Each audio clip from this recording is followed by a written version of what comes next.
ನಮಸ್ಕಾರ. ಅಸ್ತ್ರ group presents ಸುದ್ದಿಗೊಂದು ಗುದ್ದು ನೇರ ಪ್ರಸಾರದ ಕಾರ್ಯಕ್ರಮಕ್ಕೆ ಸ್ವಾಗತ. ನಾನು ಲಿಖಿತಾ ಪ್ರಜ್ವಲ್. ಅಸ್ತ್ರ ಗ್ರೂಪ್ ಪ್ರೆಸೆಂಟ್ಸ್ ಸುದ್ದಿಗೊಂದು ಗುದ್ದು ನೇರ ಪ್ರಸಾರದ ಕಾರ್ಯಕ್ರಮ powered by Mukund MGM realty, co sponsored by BDG enterprises ಮತ್ತು ಮಾಸ್ಟರ್ ಪ್ಲಾನರಿ ಗ್ರೂಪ್ಸ್. ಇಂದಿನ ಸುದ್ದಿಗೊಂದು ಗುದ್ದು ನೇರ ಪ್ರಸಾರದ ಕಾರ್ಯಕ್ರಮದಲ್ಲಿ ಮಾತುಕತೆಯಲ್ಲಿ ನಮ್ಮ ಜೊತೆ ಹಿರಿಯ ಪತ್ರಕರ್ತರಾಗಿರುವಂತಹ ಮೋಹನ್ ಬೋಳಂಗಡಿ ಅವರಿದ್ದಾರೆ. ಅವರನ್ನ ಕಾರ್ಯಕ್ರಮಕ್ಕೆ ಆತ್ಮೀಯವಾಗಿ ಸ್ವಾಗತಿಸೋಣ. ಸರ್, ಕಾರ್ಯಕ್ರಮಕ್ಕೆ ಸ್ವಾಗತ. ಇಂದಿನ ಸುದ್ದಿಗೊಂದು ಗುದ್ದು ನೇರ ಪ್ರಸಾರದ ವಿಷಯ ಯುನಿಸೆಕ್ಸ್ ಸೆಲೂನ್ನ ಕರ್ಮಕಾಂಡ. ಈ ಬಗ್ಗೆ ಒಂದು ವರದಿ ಇದೆ ನೋಡಿ. ನಗರದ ಬ್ಯೂಟಿ ಪಾರ್ಲರ್ನ ಮಾಲಕಿ ತನ್ನ ಮೇಲೆ ಹಲ್ಲೆ ನಡೆಸಿ ತನ್ನ ಬೆತ್ತಲೆ ವಿಡಿಯೋ ಮಾಡಿ ಬೆದರಿಕೆ ಮಾಡಿರುವುದಾಗಿ ಸಂತ್ರಸ್ತ ಮಹಿಳೆಯೊಬ್ಬರು ಮಾಧ್ಯಮದೆದುರು ಆರೋಪವನ್ನ ಮಾಡಿದ್ದಾರೆ. ನಗರದ ಪ್ರೆಸ್ ಕ್ಲಬ್ನಲ್ಲಿ ಸುದ್ದಿಗೋಷ್ಠಿಯಲ್ಲಿ ಈ ಆರೋಪ ಮಾಡಿರುವ ಮಹಿಳೆ ಕಳೆದ 1.5 ತಿಂಗಳ ಹಿಂದೆ ನಗರದ ಹಂಪನಕಟ್ಟೆ ಮತ್ತು ಜ್ಯೋತಿ ಸರ್ಕಲ್ ನಡುವಿನ ಯುನಿಸೆಕ್ಸ್ ಬ್ಯೂಟಿ ಪಾರ್ಲರ್ನಲ್ಲಿ ಬ್ಯೂಟಿಷಿಯನ್ ಆಗಿ ಕೆಲಸಕ್ಕೆ ಸೇರಿಕೊಂಡಿದ್ದಾಗಿ ಹೇಳಿದ್ರು. ಬ್ಯೂಟಿಷಿಯನ್ ಕೋರ್ಸ್ ಮಾಡಿಕೊಂಡಿರುವ ತಾನು ಕೆಲಸಕ್ಕೆ ಸೇರುವ ಸಂದರ್ಭ ಆ ಬ್ಯೂಟಿ ಪಾರ್ಲರ್ನ ಮಾಲಕರು ಬರುವ ಗ್ರಾಹಕರೊಂದಿಗೆ ಆತ್ಮೀಯವಾಗಿದ್ದುಕೊಂಡು ಅವರು ಬಯಸುವ ಸೇವೆಯನ್ನ ಒದಗಿಸುವಂತೆ ಮತ್ತು ಅವರಿಂದ 500 ರೂಪಾಯಿಯಿಂದ 1,000 ರೂಪಾಯಿವರೆಗೆ ಸೇವಾ ಭತ್ಯೆಯಾಗಿ ಪಡೆಯಲು ಅವಕಾಶವನ್ನ ನೀಡಿದ್ರು. ಕಳೆದ ಸೋಮವಾರ ಪರಿಚಯದ ಪುರುಷ ಗ್ರಾಹಕರೊಬ್ಬರು ಬಂದು ಮಸಾಜ್ ಮಾಡಿಸಿಕೊಂಡ ಸಂದರ್ಭ ಮಾತನಾಡಿದ್ದನ್ನ ವಾಯ್ಸ್ ರೆಕಾರ್ಡ್ ಮಾಡಿಕೊಂಡು ಮಾಲಕರಿಗೆ ನೀಡಿದ್ದಾರೆ. ಈ ಸಂದರ್ಭ ಪಾರ್ಲರ್ನ ಮಾಲಕಿ ಪತ್ನಿ ಬಂದು ನನಗೆ ಹಲ್ಲೆ ನಡೆಸಿ ಅವಾಚ್ಯ ಶಬ್ದಗಳಿಂದ ನಿಂದಿಸಿ ನನ್ನ ಬೆತ್ತಲೆ ವಿಡಿಯೋ ಮಾಡಿ ಬೆದರಿಕೆಯೊಡ್ಡಿದ್ರು. ಮರುದಿನ ನನ್ನ ಪತಿಯನ್ನ ಕರೆಸಿ ವಿಡಿಯೋ ತೋರಿಸಿ ಮಾನಸಿಕವಾಗಿ ಹಿಂಸೆ ನೀಡಿದ್ದಾರೆ. 3 ವರ್ಷದ ಮಗುವನ್ನ ಹೊಂದಿರುವ ನಾನು ಈ ಬಗ್ಗೆ ನೊಂದು ಆತ್ಮಹತ್ಯೆಗೂ ಮುಂದಾಗಿದ್ದೆ. ಈ ಸಂದರ್ಭ ರಾಜ್ಯದ ಹಿಂದುಳಿದ ವರ್ಗಗಳ ಆಯೋಗದ ಸದಸ್ಯೆ ಪ್ರತಿಭಾ ಕುಳಾಯಿ ಅವರನ್ನ ಸಂಪರ್ಕಿಸಿ ನಡೆದ ವಿಚಾರ ತಿಳಿಸಿದ್ದು, ಬಂದರು ಠಾಣೆಯಲ್ಲಿ ದೂರು ನೀಡಿದ್ದೇನೆ ಎಂದು ಮಹಿಳೆ ಕಣ್ಣೀರು ಹಾಕುತ್ತಾ ವಿವರವನ್ನ ನೀಡಿದ್ರು. ಅಲ್ಲಿ ಕೆಲಸ ಮಾಡುವ ಇತರ ಯುವಕರ ಮೇಲೂ ಇಂತಹ ಹಲ್ಲೆ ಬೆದರಿಕೆ ನೀಡುವ ಕಾರ್ಯ ನಡೆಯುತ್ತಿದೆ. ಆದರೆ ಮರ್ಯಾದೆ ಹಾಗೂ ಉದ್ಯೋಗ ಕಳೆದುಕೊಳ್ಳುವ ಭಯದಿಂದ ಯಾರೂ ಮಾತನಾಡುವುದಿಲ್ಲ. ನಾನು ಮಾನಸಿಕವಾಗಿ ನೊಂದಿದ್ದೇನೆ. ಈ ರೀತಿಯ ಪರಿಸ್ಥಿತಿ ಯಾವ ಮಹಿಳೆಗೂ ಬರಬಾರದು ಎಂದು ಆಕೆ ಹೇಳಿದ್ರು. ಏನಿದ್ದಾರೆ ಅವರು ನಮಗೆ ಫೋರ್ಸ್ಬಲ್ ಗಂಡಸರಿಗೆ ಹ್ಯಾರೇಸ್ಮೆಂಟ್ ತುಂಬ ಮಾಡ್ತಾಯಿದ್ರು. ಹಾಗೆ ಅವರ ಪರಿಚಯದವರನ್ನೆಲ್ಲ ಕಲಿಸೋದು, ನನಗೆ ಟಾರ್ಚರ್ ಮಾಡಿಸೋದು. ಮುಂಚೆನೂ ತುಂಬ ಹೆಣ್ಮಕ್ಳಿಗೆ ಮಸಾಜ್ ಮಾಡಿಸಿ ತುಂಬ ಬ್ಲ್ಯಾಕ್ ಮೇಲ್ ಮಾಡಿದ್ದಾರೆ. ಪ್ರೊಫೆಷನಲ್ ಅಂತ ಹೇಳಿದ ಮೇಲೆ ಹೆಣ್ಮಕ್ಳಿಗೆ ಮಾಡಬೇಕು ಸರ್, ಗಂಡು ಮಕ್ಕಳನ್ನೇ ಬಿಡಬೇಕು. ಇಲ್ಲಿ ಏನಾಗ್ತಿದೆ ಅಂತ ಹೇಳಿದರೆ ಗಂಡು ಮಕ್ಕಳಿಗೆ ನಮ್ಮಂಥ ಹೆಣ್ಮಕ್ಳನ್ನು ಕಲಿಸ್ತಾರೆ. ಅವರು ಹೇಳಿದ್ದನ್ನು ನಾವು ಕೇಳದೇ ಇದ್ದಾಗ ನಮಗೆ ಹೊಡಿಲಿಕ್ಕೆ ಬ್ಲ್ಯಾಕ್ ಮೇಲ್ ಮಾಡಲಿಕ್ಕೆ ಶುರು ಮಾಡ್ತಾರೆ. ಅವರು ಒಟ್ರಸ್ ದುಡ್ಡು ಮಾಡಬೇಕು. ನಮ್ಮ ಪರಿಸ್ಥಿತಿ ಹೇಗೆ ಬೇಕಾದರೆ ಇರಲಿ, ಮಾಡಲಿಕ್ಕೆ ಆಗೋದಿಲ್ಲ ಅಂತ ಹೇಳಿದ್ರು ಅವರು ಮಾಡಲೇಬೇಕು ಅಂತ ಅವ್ರದ್ದು ಒತ್ತಡ ನಮ್ಮ ಮೇಲೆ ನಡೆದಿದೆ. ಅಂದರೆ ನನ್ನದೀಗ ತೆಗೆದಿದ್ದಾರೆ ಅಂದರೆ ನನ್ನ ಗಂಡನಿಗೆ ತೋರಿಸಿ ನಂದು ಈಗ ಡಿವೋರ್ಸ್ ತನಕ ಬಂದಿದೆ ಸರ್. ಅವರ ಈ ಅನೈತಿಕ ಚಟುವಟಿಕೆಯನ್ನು ನೀವು ನಿಲ್ಲಿಸಬೇಕು. ಅಂದರೆ ಅವ್ರದ್ದು ಒಂದು ಪರಿಚಯದ ಕಸ್ಟಮರ್ನ ಕಳಿಸಿಬಿಟ್ಟು ಅವ್ನು ನನಗೆ ತುಂಬ ಹರಾಸ್ಮೆಂಟ್ ಮಾಡಿದ. ಮಸಾಜ್ ಮಾಡಲಿಕ್ಕೆ ಅಂತ ಕಳಿಸಿದ್ರು, ಅವ್ರು ತುಂಬ ಹರಾಸ್ಮೆಂಟ್ ಮಾಡಿದ. ಆಗ ಎಂತೆಂತೆಲ್ಲ ಹೇಳ್ದ. ಆಗ ನಾನು ಅದಕ್ಕೆಲ್ಲ ಯಾವುದಕ್ಕೂ ಒಪ್ಪಲೇ ಇಲ್ಲ. ನಾನು ಹೊರಗಡೆ ಬರಬೇಕು ಅಂತ ಟ್ರೈ ಮಾಡಿದ್ರು ಅವನು ನನ್ನ ಕೈಯಲ್ಲಿ ಹಿಡಿದು ಹೊರಗಡೆ ಬರಲಿಕ್ಕೆ ಬಿಡಲಿಲ್ಲ. ಅಷ್ಟೊತ್ತಿಗೆ ಅವನು ಇವಳಿಗೆ ಮೆಸೇಜ್ ಏನೋ ಮಾಡಿದಾಗ ಅವಳು ಬಂದಳು, ನನಗೆ ಹೊಡಿದ್ಲು. ನಾನು ಹೇಳ್ದಾಗೆ ಕೇಳಲ್ವ ನೀನು ಅಂತ ಹೇಳಿ. ಅವ್ರದ್ದು ಒತ್ತಡ ಹೌದು ಸರ್. ಇಲ್ಲ, ಅವರು ಯೂನಿಫಾರ್ಮ್ ಏನು ಕೊಟ್ಟಿಲ್ಲ ಸರ್ ನಮಗೆ. ನಾವು ಒಂದು ಕರೆಕ್ಟ್ ಒಂದು ಲಾಂಗ್ ಡ್ರೆಸ್ ಹಾಕಿದ್ರು ಏನು ಹೇಳ್ತಾರೆ, ನೀವು ಪ್ರೊಫೆಷ್ನಲ್ ಆಗಿ ಕಾಣಬೇಕು, ಟಿ ಶರ್ಟ್ ಹಾಕೊಂಡು ಬನ್ನಿ ಅಂತ ಹೇಳ್ತಾರೆ. ಒತ್ತಾಯಪೂರ್ವಕವಾಗಿ ಹಾಕಿಸ್ತಾರೆ ನಮಗೆ. ಉದ್ದೇಶ ಅಂದರೆ ಅವ್ರು ಹೇಳ್ದಾಗೆ ನಾನು ಕೇಳಲಿಲ್ಲಲ್ವ ಸರ್, ಕೇಳಬೇಕು ಅಂತ. ನಾನು ಕೇಳ್ತಿದ್ರೆ ನಂದು ಫೋಟೋ ಅವ್ರು ತೆಗಿತಿರ್ಲಿಲ್ಲೇನೋ ಗೊತ್ತಿಲ್ಲ. ಆದರೆ ನಾನು ಅಲ್ಲಿ ಕೇಳುವಾಗ ನಾನು ಇಲ್ಲ ಅಂತ ಹೇಳಿದೆ. ಮುಂಚೆ ತುಂಬ ಹೆಣ್ಮಕ್ಳಿಗೆ ಆಗಿದೆ ಸರ್, ಇನ್ನು ಮುಂದಕ್ಕೆ ಹೆಣ್ಮಕ್ಳಿಗೆ ಈ ಥರ ಆಗಬಾರ್ದು ಸರ್.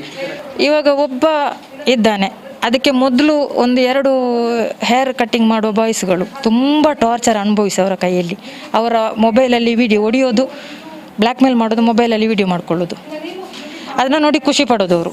ಹೌದು, ಅವರಿಗೆ ಅಲ್ಲಿ ಹೋಗಿಬಿಟ್ಟು ಅವ್ರನ್ನ ಒಂದು ಕಡೆ ಕರೆದು ತೋರಿಸಿದರು. ನನ್ನ ಹಸ್ಬೆಂಡಿಗೆ ತೋರಿಸಿದಾಗ ನನ್ನ ಹಸ್ಬೆಂಡ್ನ ಪರಿಸ್ಥಿತಿ ಹೇಗಿರ್ಬೋದು ಸರ್. ಆವಾಗ ಏನು ಮಾಡಿದರು ಅಂತ ಹೇಳಿದರೆ, ನೀವು ಕಂಪ್ಲೇಂಟ್ ಎಲ್ಲ ಮಾಡಿದರೆ ನಿಮ್ಮ ಮಾನ ಮರ್ಯಾದೆ ಹೋಗೋದು. ಮತ್ತು ನಾನು 15 ಲಕ್ಷ ಇಲ್ಲ ಬಂಡವಾಳ ಹಾಕಿ ಬಿಸ್ನೆಸ್ ಎಲ್ಲ ಸ್ಟಾರ್ಟ್ ಮಾಡಿದ್ದು, ನನ್ನ ಬಿಸ್ನೆಸ್ ಎಲ್ಲ ಲಾಸ್ ಆಗುತ್ತೆ, ನಮ್ಮಿಂದ ತಪ್ಪಾಗಿದೆ, ದಯವಿಟ್ಟು ನೀವು ಕಂಪ್ಲೇಂಟ್ ಎಲ್ಲ ಮಾಡಲಿಕ್ಕೆ ಹೋಗಬೇಡಿ, ಅವರಿಗೆ ಹೇಳಿ ನಿಮ್ಮ ಹೆಂಡತಿಗೆ ಅಂತ ಅವರಿಗೆ ಹೇಳಿದ್ದಾರೆ.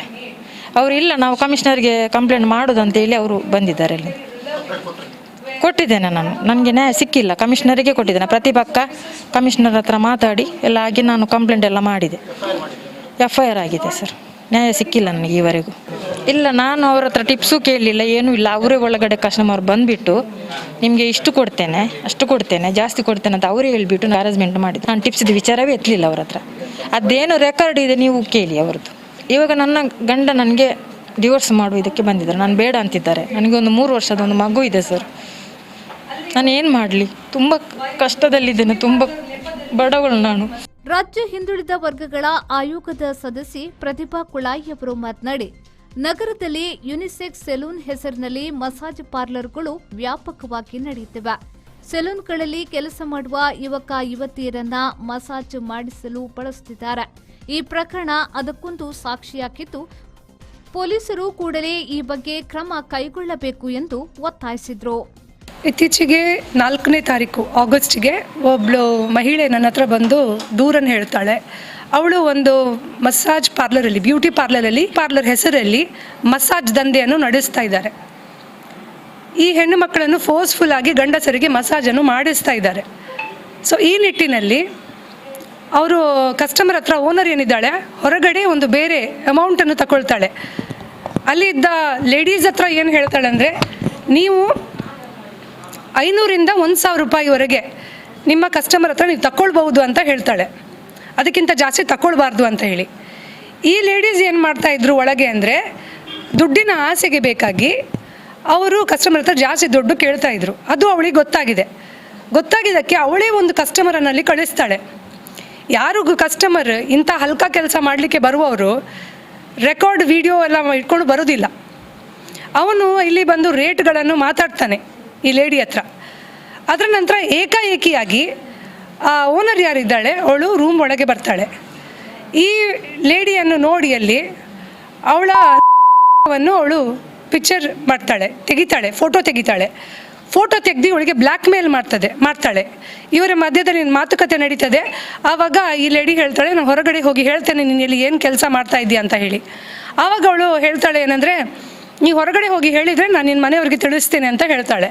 ಅದೇ ರೀತಿ ಅವಳ ಗಂಡನಿಗೆ ಫೋನ್ ಮಾಡಿ ಹೇಳ್ತಾಳೆ, ಬನ್ನಿ ನಿಮ್ಮ ಹೆಂಡತಿಯ ಹತ್ರ ಇದೆ ಅಂತ ಹೇಳಿ. ಗಂಡನಿಗೂ ಅದೇ ರೀತಿ ಬೆದರಿಸ್ತಾಳೆ.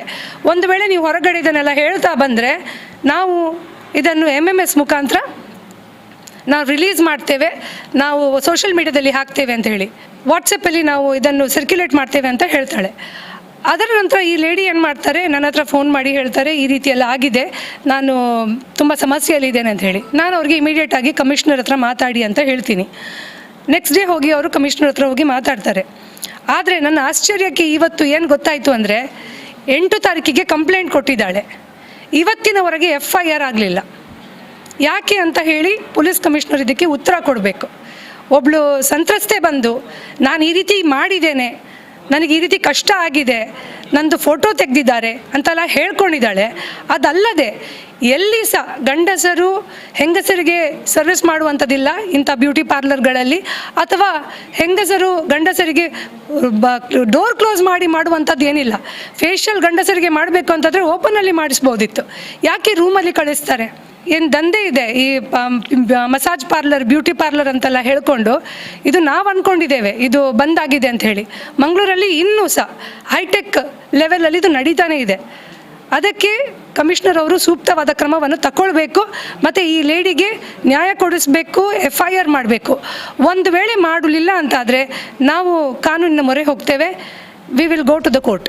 ಶರತ್ ಸಾಲ್ಯನ್, V4 ನ್ಯೂಸ್, ಮಂಗಳೂರು.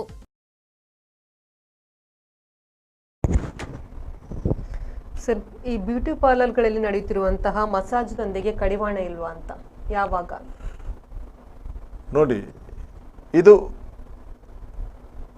ಮುಂಬೈನಲ್ಲಿತ್ತು, ಕೋಲ್ಕತ್ತಾದಲ್ಲಿತ್ತು, ಡೆಲ್ಲಿಯಲ್ಲಿತ್ತು, ಬೇರೆ ಕರ್ನಾಟಕದಲ್ಲಿ ಇರಲಿಲ್ಲ. ಕರ್ನಾಟಕದಲ್ಲಿ ಬ್ಯಾಂಗ್ಳೂರಲ್ಲಿ ಸ್ಟಾರ್ಟ್ ಆಯಿತು. ಯಾವಾಗ ಅಂತ ಹೇಳಿದರೆ 1989 ಸುಮಾರಿಗೆ ಹೆಣ್ಮಕ್ಕಳಿಂದ ಮಸಾಜ್ ಮಾಡಿಸುವಂಥ ಒಂದು ದಂಧೆ ಶುರುವಾಯಿತು.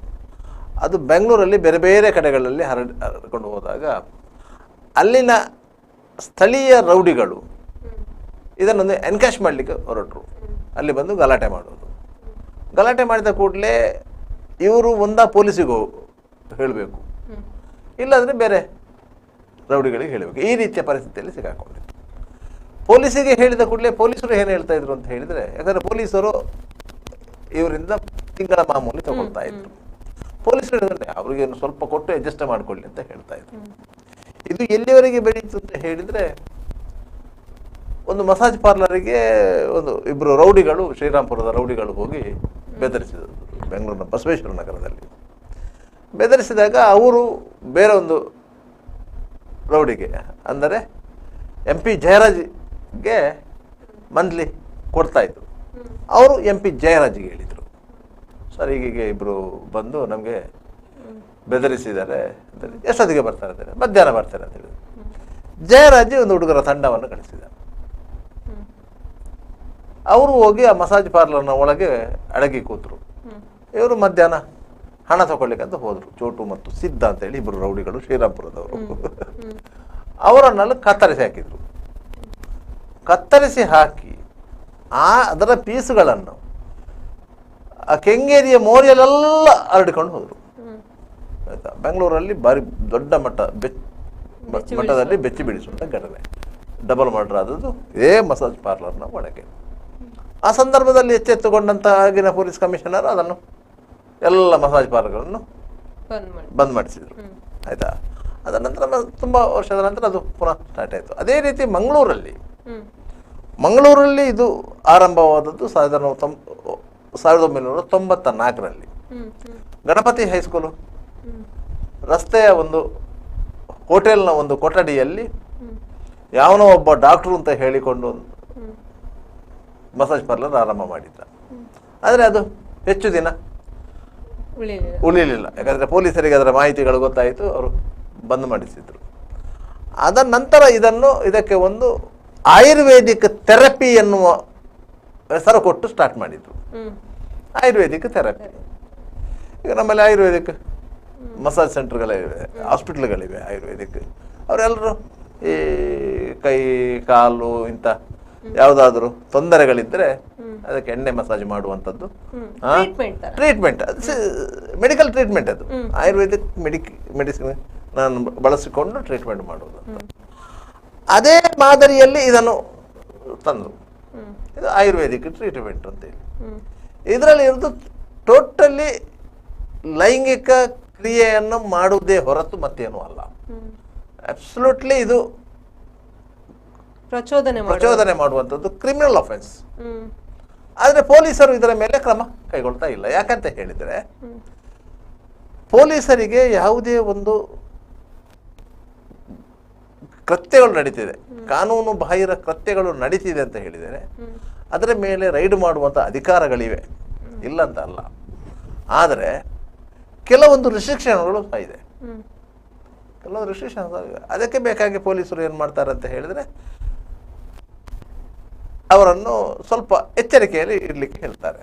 ನೋಡಿ, ನಾವು ರೈಡ್ ಮಾಡೋದಿಲ್ಲ, ಸರಿಯಾದ ರೀತಿಯಲ್ಲಿ ಇರಿ ಅಂತೇಳಿ. ಈ ಕವಿತಾ ಸನಿಲ್ ಅವರು ಮಂಗಳೂರು ಮೇಯರ್ ಆಗಿದ್ದಂಥ ಸಂದರ್ಭದಲ್ಲಿ ಮಂಗಳೂರಲ್ಲಿ ಈ ಮಸಾಜ್ ಪಾರ್ಲರ್ಗಳು ನಾಯಿ ಕೊಡೆಗಳಂತೆ ಹಬ್ಬಿದ್ದವು. ಮತ್ತು ಸುಮಾರು 36 ಕಡೆಗಳಲ್ಲಿ ಮಂಗಳೂರಲ್ಲಿ ಮಸಾಜ್ ಪಾರ್ಲರ್ಗಳಿತ್ತು. ಅದರಲ್ಲಿ ಒಂದು 10% ಸ್ಥಳೀಯರದ್ದಾಗಿದ್ದಾರೆ, ಒಂದು 90% ಹೊರ ಜಿಲ್ಲೆಯವರು ಬಂದು ಇಲ್ಲಿ ಮಸಾಜ್ ಸೆಂಟರ್ಗಳು ಮಾಡಿದರು.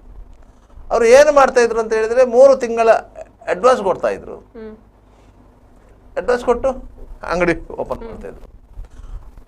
ಬಿಲ್ಡಿಂಗ್ ಮಾಲೀಕರು ಸಹ ಡೆಪಾಸಿಟು ಜಾಸ್ತಿ ಹೇಳ್ತಾ ಇದ್ರು, ರೆಂಟು ಜಾಸ್ತಿ ಹೇಳ್ತಾ ಇದ್ರು. ಆದ್ರೆ ಅವರು ಅದನ್ನು ಗೊತ್ತಿದ್ದೇ ಕೊಡ್ತಿದ್ರು. ಇಲ್ಲಿ ನಡೆಯುವುದು ಅಕ್ರಮ ಅಂತಲೇ ಗೊತ್ತಿದ್ದೇ ಕೊಡ್ತಾ ಇದ್ರು. ಅದಕ್ಕೆ ಈ ರೀತಿ ಲೈಸೆನ್ಸ್ಗಳು ಆ ರೀತಿ ಏನು ಇಲ್ವಾ? ನೋಡಿ, ಮಂಗಳೂರು ಮಹಾನಗರ ಪಾಲಿಕೆಗೆ ನೀವು ಒಂದು ಪ್ರೊಫೆಷನಲ್ ಸೆಲೂನು, ಯುನಿಸೆಕ್ಸ್ ಸೆಲೂನು ಅಂತ ಹೇಳಿ ನೀವು ಒಂದು ರೆಂಟ್ ಅಗ್ರಿಮೆಂಟ್ ಕಾಪಿ ಮತ್ತು ಆ ಕಟ್ಟಡಕ್ಕೆ ಕಟ್ಟಿರುವಂತಹ ತೆರಿಗೆ ರಸೀದಿ ಇಟ್ಟು ನೀವು ಅರ್ಜಿ ಕೊಟ್ಟರೆ ಮಂಗಳೂರು ಮಹಾನಗರ ಪಾಲಿಕೆ ಲೈಸೆನ್ಸ್ ಕೊಡ್ತಾ ಇತ್ತು. ಯಾವುದು? Trade licence. ಟ್ರೇಡ್ ಲೈಸೆನ್ಸ್ ನಿಮಗೆ ವ್ಯವಹಾರ ಮಾಡಲಿಕ್ಕೆ ಕೊಡುವಂತಹ ಪರವಾನಗಿ. ಅದೇ ನೀವು ಬೇರೆ ಉದ್ದೇಶಕ್ಕೆ ಬಳಸಿಕೊಳ್ಳುವುದಕ್ಕೆ ನೀಡುವ ಪರವಾನಗಿ ಅಲ್ಲ. ನಮಗೆ ಲೈಸೆನ್ಸ್ ಇದೆ. ನಮ್ಗೆ ಲೈಸೆನ್ಸ್ ಯಾವುದು? ನೀವು ವ್ಯವಹಾರ ಮಾಡಲಿಕ್ಕೆ, ಯಾವುದು ಕಾನೂನುಬದ್ಧ ವ್ಯವಹಾರ ಮಾಡಲಿಕ್ಕೆ ಕೊಡುವಂತಹ ಲೈಸೆನ್ಸ್ ಅದು. ಆಯ್ತಾ? ಪಾರ್ಲರ್ಗಳನ್ನು ಮಾಡ್ಲಿಕ್ಕೆ, ಪಾರ್ಲರ್ ಪಾರ್ಲರ್ಗಳಿಗೆ ಕೊಡುವಂತ ಲೈಸೆನ್ಸ್. ಅದೇ ರೀತಿ ಇವರು ಸಹ ಮಾಡ್ತಾ ಇದ್ರು. ಯಾವಾಗ ಕವಿತಾ ಸಾನಿಲ್ ಅವರು ಮೇಯರ್ ಆದ್ರ ಆ ಸಂದರ್ಭದಲ್ಲಿ ಮಂಗಳೂರಲ್ಲಿ ನಾಯಿಕೊಟಗಳಂತೆ ಮಸಾಜ್ ಪಾರ್ಲರ್ಗಳು ಒಪ್ಪಿಸ್ತು. ಎಲ್ಲಿಯವರೆಗೆ ಮಸಾಜ್ ಪಾರ್ಲರ್ ಹಬ್ಬಿತ್ತು ಅಂತ ಹೇಳಿದ್ರೆ, ಮಂಗಳೂರು ಮಹಾನಗರ ಪಾಲಿಕೆಯ ಮಾಜಿ ಉಪ ಮಹಾಪೌರರು ಅವರದ್ದೇ ಒಂದು ಸೆಲೂನ್ ಇತ್ತು. ಕಾಂಗ್ರೆಸ್ ಮುಖಂಡರದ್ದು ಸೆಲೂನ್ ಇತ್ತು, JDS-ನವರೊಟ್ಟಿಗೆ ಸಂಖ್ಯೆದಿಂದರದ್ದು ಸೆಲೂನ್ ಇತ್ತು. ಯಾಕಂತ ಹೇಳಿದ್ರೆ ಅದು ದಿನಕ್ಕೆ 1, 3, 4, 5 ಸಾವಿರ ರೂಪಾಯಿ ಆದಾಯ ಬರುವಂತ ಒಂದು ಬಿಸ್ನೆಸ್ ಆಯ್ತು ದಿನಕ್ಕೆ. ಅದರಿಂದಾಗಿ ಅವರೆಲ್ಲ ಅದಕ್ಕೆ ಇಳಿದ್ರು. ಯಾಕಂದ್ರೆ ಅವರೆಲ್ಲ ಬರ್ಬೇಕಂತ ಇಲ್ಲ, ಅದರಷ್ಟಕ್ಕೆ ನಡ್ಕೊಂಡು ಹೋಗ್ತದೆ. ಥೆರಪಿಸ್ಟ್ಗಳು ಸಿಗ್ತಾರೆ, ಕೆಲಸಗಾರರಿದ್ರೆ ಆಯ್ತು, ಅವರೇ ನಡ್ಕೊಂಡು ಹೋಗ್ತಾರೆ. ಇವ್ರು ಬರ್ಬೇಕಂತ ಏನಿಲ್ಲ. ಆ ರೀತಿಯಾಗಿ ವ್ಯವಸ್ಥೆಗಳಾಯ್ತು. ಇಂಥ ಸಂದರ್ಭದಲ್ಲಿ ಕವಿತಾ ಸಾನಿಲ್ ಅವರು ಎಲ್ಲ ಯುನಿಸೆಕ್ಸ್ ಸಲೂನ್ಗಳ ಟ್ರೇಡ್ ಲೈಸೆನ್ಸ್ ಅನ್ನು ಕ್ಯಾನ್ಸಲ್ ಮಾಡಿಸಿದ್ರು. ಕೌನ್ಸಿಲ್ ನಿರ್ಣಯ ಆಯಿತು, ಯುನಿಸೆಕ್ಸ್ ಸಲೂನ್ಗಳಿಗೆ ಮಂಗಳೂರು ಮಹಾನಗರ ಪಾಲಿಕೆಯಿಂದ ಯಾವುದೇ ಲೈಸೆನ್ಸ್ ಕೊಡುವಾಗಿಲ್ಲ ಅಂತೇಳಿ ಕೌನ್ಸಿಲ್ ನಿರ್ಣಯ ಆಯಿತು. ಈಗಲೂ ಆ ಕೌನ್ಸಿಲ್ ನಿರ್ಣಯ ಇದೆ. ಅದಕ್ಕೆ ಇವರು ಏನು ಮಾಡಿದ್ರು ಅಂತ ಹೇಳಿದ್ರೆ, ಈ ಮಹಾನಗರ ಪಾಲಿಕೆಯ ಆಡಳಿತ ವರ್ಗ ಚಾಪೆ ಕೆಳಗೆ ತೂರಿದ್ರೆ ಇವರು ರಂಗೋಲಿ ಕೆಳಗೆ ತೂರಿದ್ರು. ಯಾರು? ಈ ಸೆಲೂನ್ ಅವರು. ಇವ್ರು ಏನ್ ಮಾಡಿದ್ರು, ಉದ್ಯಮ ಆಧಾರ ಅಂತ ಒಂದು ಬರುತ್ತೆ ಡಿಜಿಟಲ್ ರೂಪದಲ್ಲಿ, ಒಂದು ಆಧಾರ, ಉದ್ಯಮ ಮಾಡಲಿಕ್ಕೆ ಒಂದು ನಿಮಗೆ ಒಂದು ಆಧಾರ ಅಂತ ಹೇಳಿ, ಉದ್ಯಮ ಆಧಾರ ಅಂತ ಹೇಳಿ. ಅದೆಷ್ಟು 50 ರೂಪಾಯಿನೋ ಅದಕ್ಕೆ ಚಲನ ಕಟ್ಟಿದ್ರೆ ಆಯ್ತು. ಅದು ನೀವು ಯಾವುದೋ ಒಂದು ಇದಕ್ಕೆ ಆನ್ಲೈನ್ ಸರ್ವಿಸ್ ಸೆಂಟರ್ಗೆ ಹೋದ್ರೆ ಅವರು ನಿಮಗೆ ಉದ್ಯಮ ಆಧಾರ, ನಿಮ್ಮ ಪಾನ್ ಕಾರ್ಡ್, ನಿಮ್ಮ ಡಾಕ್ಯುಮೆಂಟ್ ಕೊಟ್ರೆ ಅವರು ನಿಮ್ಮ ಹೆಸರಲ್ಲಿ ಒಂದು ಉದ್ಯಮ ಆಧಾರ ಮಾಡಿ ಕೊಡ್ತಾರೆ. ಅದರಲ್ಲಿ ಇಟ್ಟುಕೊಂಡು ಅದರಲ್ಲಿ ಬಿಸ್ನೆಸ್ ಏನಂತ ಇದ್ರೆ ಇವ್ರದ್ದು ಯುನಿಸೆಕ್ಸ್ ಸಲೂನ್ ಅಂತ ಬಿಸ್ನೆಸ್ ತೋರಿಸೋದು. ಅದಕ್ಕೆ ಅದು ಉದ್ಯಮ ಆಧಾರ ಅಂತೇಳಿ. ಪೊಲೀಸರು ಕೇಳಿದ್ರೆ ನಮ್ಮ ಹತ್ರ ಲೈಸೆನ್ಸ್ ಇದೆ ಅಂತ ಹೇಳಿ. ಆ ಲೈಸೆನ್ಸಿಗೂ ಮಹಾನಗರ ಪಾಲಿಕೆ ಕೊಡುವಂತಹ ಟ್ರೇಡ್ ಲೈಸೆನ್ಸಿಗೂ ಅಜಗಜಾಂತರ ವ್ಯತ್ಯಾಸಗಳಿವೆ. ಆ ರೀತಿಯಾಗಿ ಇಲ್ಲಿ ಮಂಗಳೂರಲ್ಲಿ ಪುನಃ ಸ್ಟಾರ್ಟ್ ಆಯಿತು. ಸ್ಟಾರ್ಟ್ ಆಗಿ ಇವರು ಈಗಿನ ಕಮಿಷನರು ಬರುವ ಆಗ ಕಮಿಷನರು ಬರ್ತಾರಂತ ಹೇಳಿ ಅವರು ಬೆಂಗಳೂರಿನ ಏರ್ಪೋರ್ಟ್ನಲ್ಲಿ ಫ್ಲೈಟ್ ಹತ್ತುವಾಗಲೇ ಇಲ್ಲಿ ಪೊಲೀಸರು ಇವರಿಗೆಲ್ಲ ಸೂಚನೆ ಕೊಟ್ಟಿದ್ದಾರೆ, ಹೊಸ ಕಮಿಷನರ್ ಬರ್ತಾ ಇದ್ದಾರೆ, ಎಲ್ಲರೂ ಬಂದ್ ಮಾಡಬೇಕು ಅಂತ. ಆಯ್ತಾ? ಹಾಗೆ 2 ದಿವಸ 3 ದಿವಸ ಬಂದಾಯಿತು. ಈಗಿನ ಕಮಿಷನರು ಬಂದು ಚಾರ್ಜ್ ತಗೊಂಡು 2-3 ದಿವಸಗಳ ಕಾಲ ಇದು ಬಂದಾಯಿತು. ಬಂದ ಆದ ನಂತರ ಪುನಃ ಪೊಲೀಸರೇ ಹೇಳಿದರು, ಮೆಲ್ಲನೆ ಮಾಡಿ ಅಂತ. ಯಾಕಂದ್ರೆ ಅವರಿಗೆ ಬರುವುದು ಬರಲೇಬೇಕಲ್ಲ. ಆ ರೀತಿಯಾಗಿ ಮೆಲ್ಲನೆ ಆಗ್ತಾ ಇದೆ.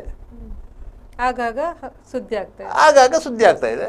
ಪೊಲೀಸರು ಯಾವುದಾದ್ರು ಗಿರಾಕಿಗಳು ಇಲ್ಲದ ಹೊತ್ತಿನಲ್ಲಿ ಹೋಗಿ ಒಂದು ಚೆಕ್ ಮಾಡ್ತಾರೆ. ಗಿರಾಕಿಗಳು ಇಲ್ಲದ ಹೊತ್ತಿನಲ್ಲಿ ಹೋಗಿ ಚೆಕ್ ಮಾಡ್ತಾರೆ. ಅಲ್ಲಿ ಒಂದು ನಿಂತುಕೊಂಡು ಫೋಟೋ ತೆಗಿತಾರೆ. ಅದನ್ನೊಂದು ಕಮಿಷನರ್ಗೆ ಅಪ್ಲೋಡ್ ಮಾಡ್ತಾರೆ. ಹೋಗಿದ್ದೇವೆ, ಚೆಕ್ ಮಾಡಿದ್ದೇವೆ ಅನ್ನೋ ಮಾಡ್ತಾರೆ. ಯಾಕಂದ್ರೆ ಅವರಿಗೆ ತಿಂಗಳಿಗೆ ಇಷ್ಟು ಅಂತ ಹೇಳಿ ಫಿಕ್ಸೆಡ್ ಇದೆ. ನಾವು ಅದನ್ನು ಓಪನ್ ಆಗಿ ಹೇಳ್ತೇವೆ. ನಾವು ಅದನ್ನು ಓಪನ್ ಆಗಿ ಹೇಳ್ತೇವೆ. ಅದರಲ್ಲಿ ಏನು ಮುಲಾಜಿ ಏನಿಲ್ಲ. ಅವರು ತಿಂಗಳಿಗೆ ಎಷ್ಟು ಕೊಡ್ತಾರೆ ಅಂತ ಗೊತ್ತಿದೆ ನಮ್ಗೆ. ಕಾನೂನು ಕ್ರಮ ಇದ್ರೂ ಕೂಡ ಅವ್ರು ಮಾಡ್ತಿದ್ದಾರೆ ಅಂತ ಹೇಳಿದ್ರೆ ಅವರು ಯಾರ್ದು ಧೈರ್ಯ ಇದ್ದೇ ಮಾಡೋದು. ಯಾಕಂದ್ರೆ ಇದಕ್ಕೆ ನಿಮ್ಗೆ ಪೊಲೀಸ್ ಇಲಾಖೆಗೆ ಮಾತ್ರ ಅದನ್ನು ನಿಯಂತ್ರಣ ಮಾಡಲಿಕ್ಕೆ ಅವಕಾಶಗಳಿರೋದು.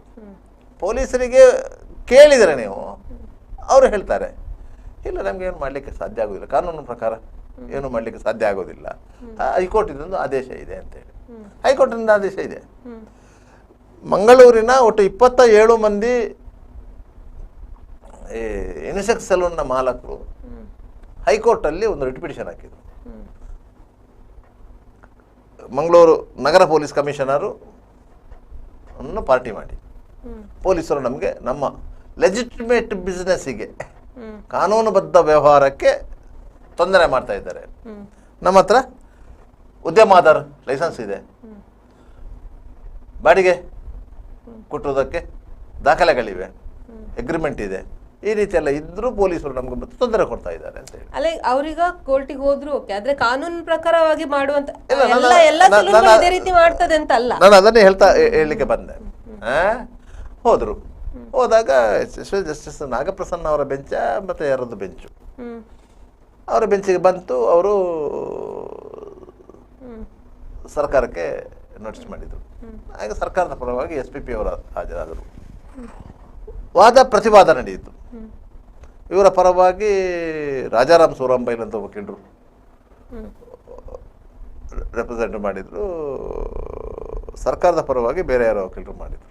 ವಾದ ಪ್ರತಿವಾದ ಆದಾಗ ಇವರು ಜಸ್ಟಿಸ್ ಅವರು ನೇರವಾಗಿ ಸರ್ಕಾರಿ ವಕೀಲರಿಗೆ ಕೇಳಿದರು,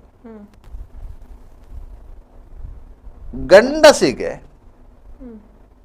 ಹೆಂಗಸರು ಮಸಾಜ್ ಮಾಡಬಾರದು, ಎಣ್ಣೆ ತಿಕ್ಕಬಾರದು ಅಂತ ಏನಾದರೂ ಕಾನೂನು ಇದೆಯಾ ಅಂತ ಹೇಳಿ. ಅಂತ ಕಾನೂನು ಇಲ್ಲ ಅಂತ ಆಯ್ತು. ಕಾನೂನು ಇಲ್ಲ ಅಂತಾದರೆ ನೀವು ಹೇಗೆ ಅದನ್ನು ರೆಸ್ಟ್ರಿಕ್ಟ್ ಮಾಡ್ತೀರಿ ಹೇಳಿದ್ರು. ನೀವು ಹೇಗೆ ಅದು ಕಾನೂನು ಬಾಹಿರ ಅಂತ ಹೇಳ್ತೀರಿ? ನೀವು ಕಾನೂನೇ ಇಲ್ಲ ಅಂತ ಹೇಳ್ತೀರಿ, ಮತ್ತೆ ಕಾನೂನು ಬಾಹಿರ ಅಂತ ಹೇಗೆ ಹೇಳ್ತೀರಿ? ಆದ್ದರಿಂದ ಅದಕ್ಕೆ ತೊಂದರೆ ಮಾಡಬಾರ್ದು. ಅದರಲ್ಲಿ ಅಕ್ರಮವಾಗಿ ಕಾನೂನು ಬಾಹಿರ ಚಟುವಟಿಕೆಗಳು ನಡೀತಿದ್ರೆ ಕಾಲಕ್ಕೆ ಹೋಗಿ ಅದನ್ನು ಪರಿಶೀಲನೆ ಮಾಡಬೇಕು ಅಂತ ಹೇಳಿ ಒಂದು ಆದೇಶವನ್ನು ಕೊಟ್ಟರು. ಆ ಆದೇಶ ಈಗ ಆಗ 27 ಮಂದಿ ಹೋದದ್ದು, ಈಗ ಇರುವಂಥ 46 ಮಂದಿ ಹತ್ರ ಆ ಆದೇಶದ ಪ್ರತಿ ಇದೆ. ಆ ಆದೇಶವನ್ನು ಇಟ್ಟುಕೊಂಡು ಪುನಃ ಇವರು ಆರಂಭ ಮಾಡಿದ್ದು. ಆರಂಭ ಮಾಡಿ ಅದರ ನಂತರ ಪುನಃ ಆಯಿತು. ಈಗಿನ ಕಮಿಷನರ್ ಬಂದ ಮೇಲೆ ಪುನಃ ಒಂದು 3-4 ದಿವಸ ಬಂದಾಯಿತು. ಅದರ ನಂತರ ಪುನಃ ಇಂಥ ಒಂದೊಂದು ಪ್ರಕರಣಗಳಿಂದ ಸರಿಯಾಗಿ ಕಾನೂನು ಪ್ರಕಾರವಾಗಿ ಮಾಡುವಂತ ಬೇರೆಯವರಿಗೂ ಕೂಡ ಕೆಟ್ಟ ಹೆಸರು ಅಲ್ಲ ಸರ್, ಅವರಾದ್ರೂ ಆಕ್ಷನ್ ತಗೊಳ್ಬಹುದಲ್ವಾ ಅಂತ ನೋಡಿ. ಬಿಸ್ನೆಸ್ಸಿಗೂ ಹಾಳಾಗ್ತದೆ. ಕಾನೂನುಬದ್ಧವಾಗಿ ಇಲ್ಲಿ ಕೆಲವೊಂದು ಬ್ಯೂಟಿ ಪಾರ್ಲರ್ಗಳಿವೆ, ಮಸಾಜ್ ಸೆಂಟರ್ಗಳಿವೆ, ಎಲ್ಲವಿದೆ. ಅದರಲ್ಲಿ ಹೆಣ್ಮಕ್ಕಳೇ ಮಸಾಜ್ ಮಾಡ್ತಾರೆ, ಗಂಡು ಮಕ್ಕಳೇ ಮಸಾಜ್ ಮಾಡುವಂಥದ್ದು VLCC ಅಂತದ್ದೆಲ್ಲ ದೊಡ್ಡ ಸಂಸ್ಥೆ ಅಂಥಗಳು ಇದೆ ಮಂಗಳೂರಲ್ಲಿ. ಅದೇ ರೀತಿಯನ್ನು ಬಳಸಿಕೊಂಡು ಇವರು ಈ ರೀತಿಯ ಅನೈತಿಕ ಚಟುವಟಿಕೆಗಳನ್ನು ಮಾಡ್ತಾ ಇರೋದು. ನಿಮಗೆ ಹೈಕೋರ್ಟ್ನ ಆದೇಶವನ್ನು ನೀವು ಸರಿಯಾಗಿ ಪಾಲನೆ ಮಾಡಬೇಕು ಅಂತಿದ್ರೆ ನೀವು ಕ್ಲೋಸ್ಡ್ ಡೋರಲ್ಲಿ ಮಸಾಜ್ ಮಾಡುವಾಗಿಲ್ಲ. ಕ್ಲೋಸ್ಡ್ ಡೋರು ಕ್ಲೋಸ್ ಮಾಡಿ ಇಬ್ಬರು ಗಂಡು ಮತ್ತು ಹೆಣ್ಣು ಇದ್ದು ಯಾವ ಚಟುವಟಿಕೆಯನ್ನು ಮಾಡುವಾಗಿಲ್ಲ ಅಂತ ಹೇಳ್ತದೆ.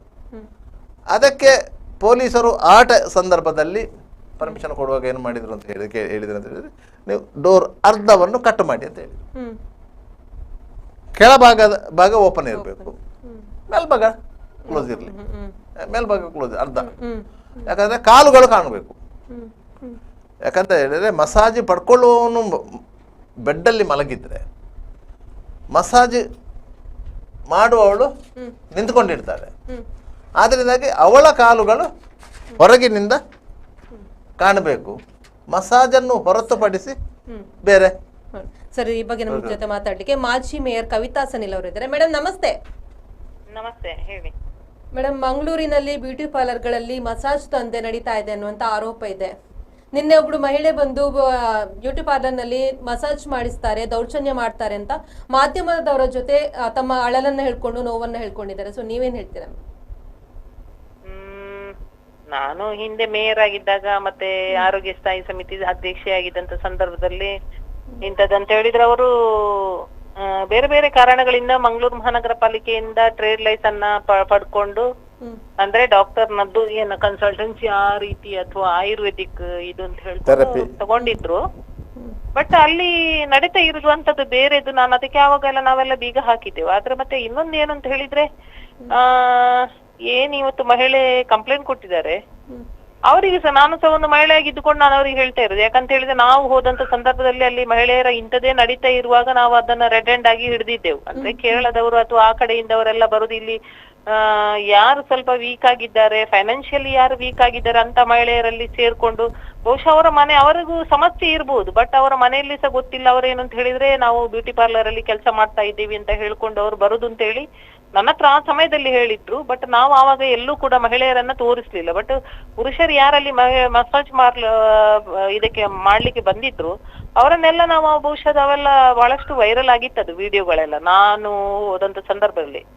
ಮತ್ತೆ ಇನ್ನೊಂದೇನಂತ ಹೇಳಿದ್ರೆ ಅವ್ರಿಗೆ ಎಷ್ಟೇ ಕಷ್ಟ ಇರ್ಬೋದು, ಮಹಿಳೆಯರಿಗೆ ನಾನು ಹೇಳ್ತಾ ಇರೋದು ಕಷ್ಟ ಇರ್ಬೋದು. ಇವತ್ತೀಗ ಪತ್ರಿಕೆಯ ಮಾಧ್ಯಮದ ಮುಂದೆ ಅವರು ಹೇಳ್ತಾರೆ, ಕರೆಕ್ಟ್ ಹೋಗ್ತೇನೆ. ಆದ್ರೆ ಬೇಕಾದಷ್ಟು ಕೆಲಸ ಇದೆ ಮಾಲ್ಗಳಲ್ಲಿ ಇರ್ಬೋದು ಅಥವಾ ಬೇರೆ ಬೇರೆ ರೀತಿಯಲ್ಲಿ ಮಹಿಳೆಯರಿಗೇನು ಬೇಕಾದಷ್ಟು ಕೆಲಸ ಇರ್ಬೋದು. ಅವರು ಸಹ ಹೆಣ್ಣಾಗಿ ಅವಳಿಗೆ ಸಹ ಗೊತ್ತಿದೆ ಅಲ್ಲ ಇಂಥದ್ದು ನಡೀತಾ ಇದೆ ಅಂತ ಹೇಳಿದ್ರೆ ಮರುದಿವಸ ಅವಳು ಹೋಗ್ಬಾರ್ದು ಅಲ್ಲಿಗೆ.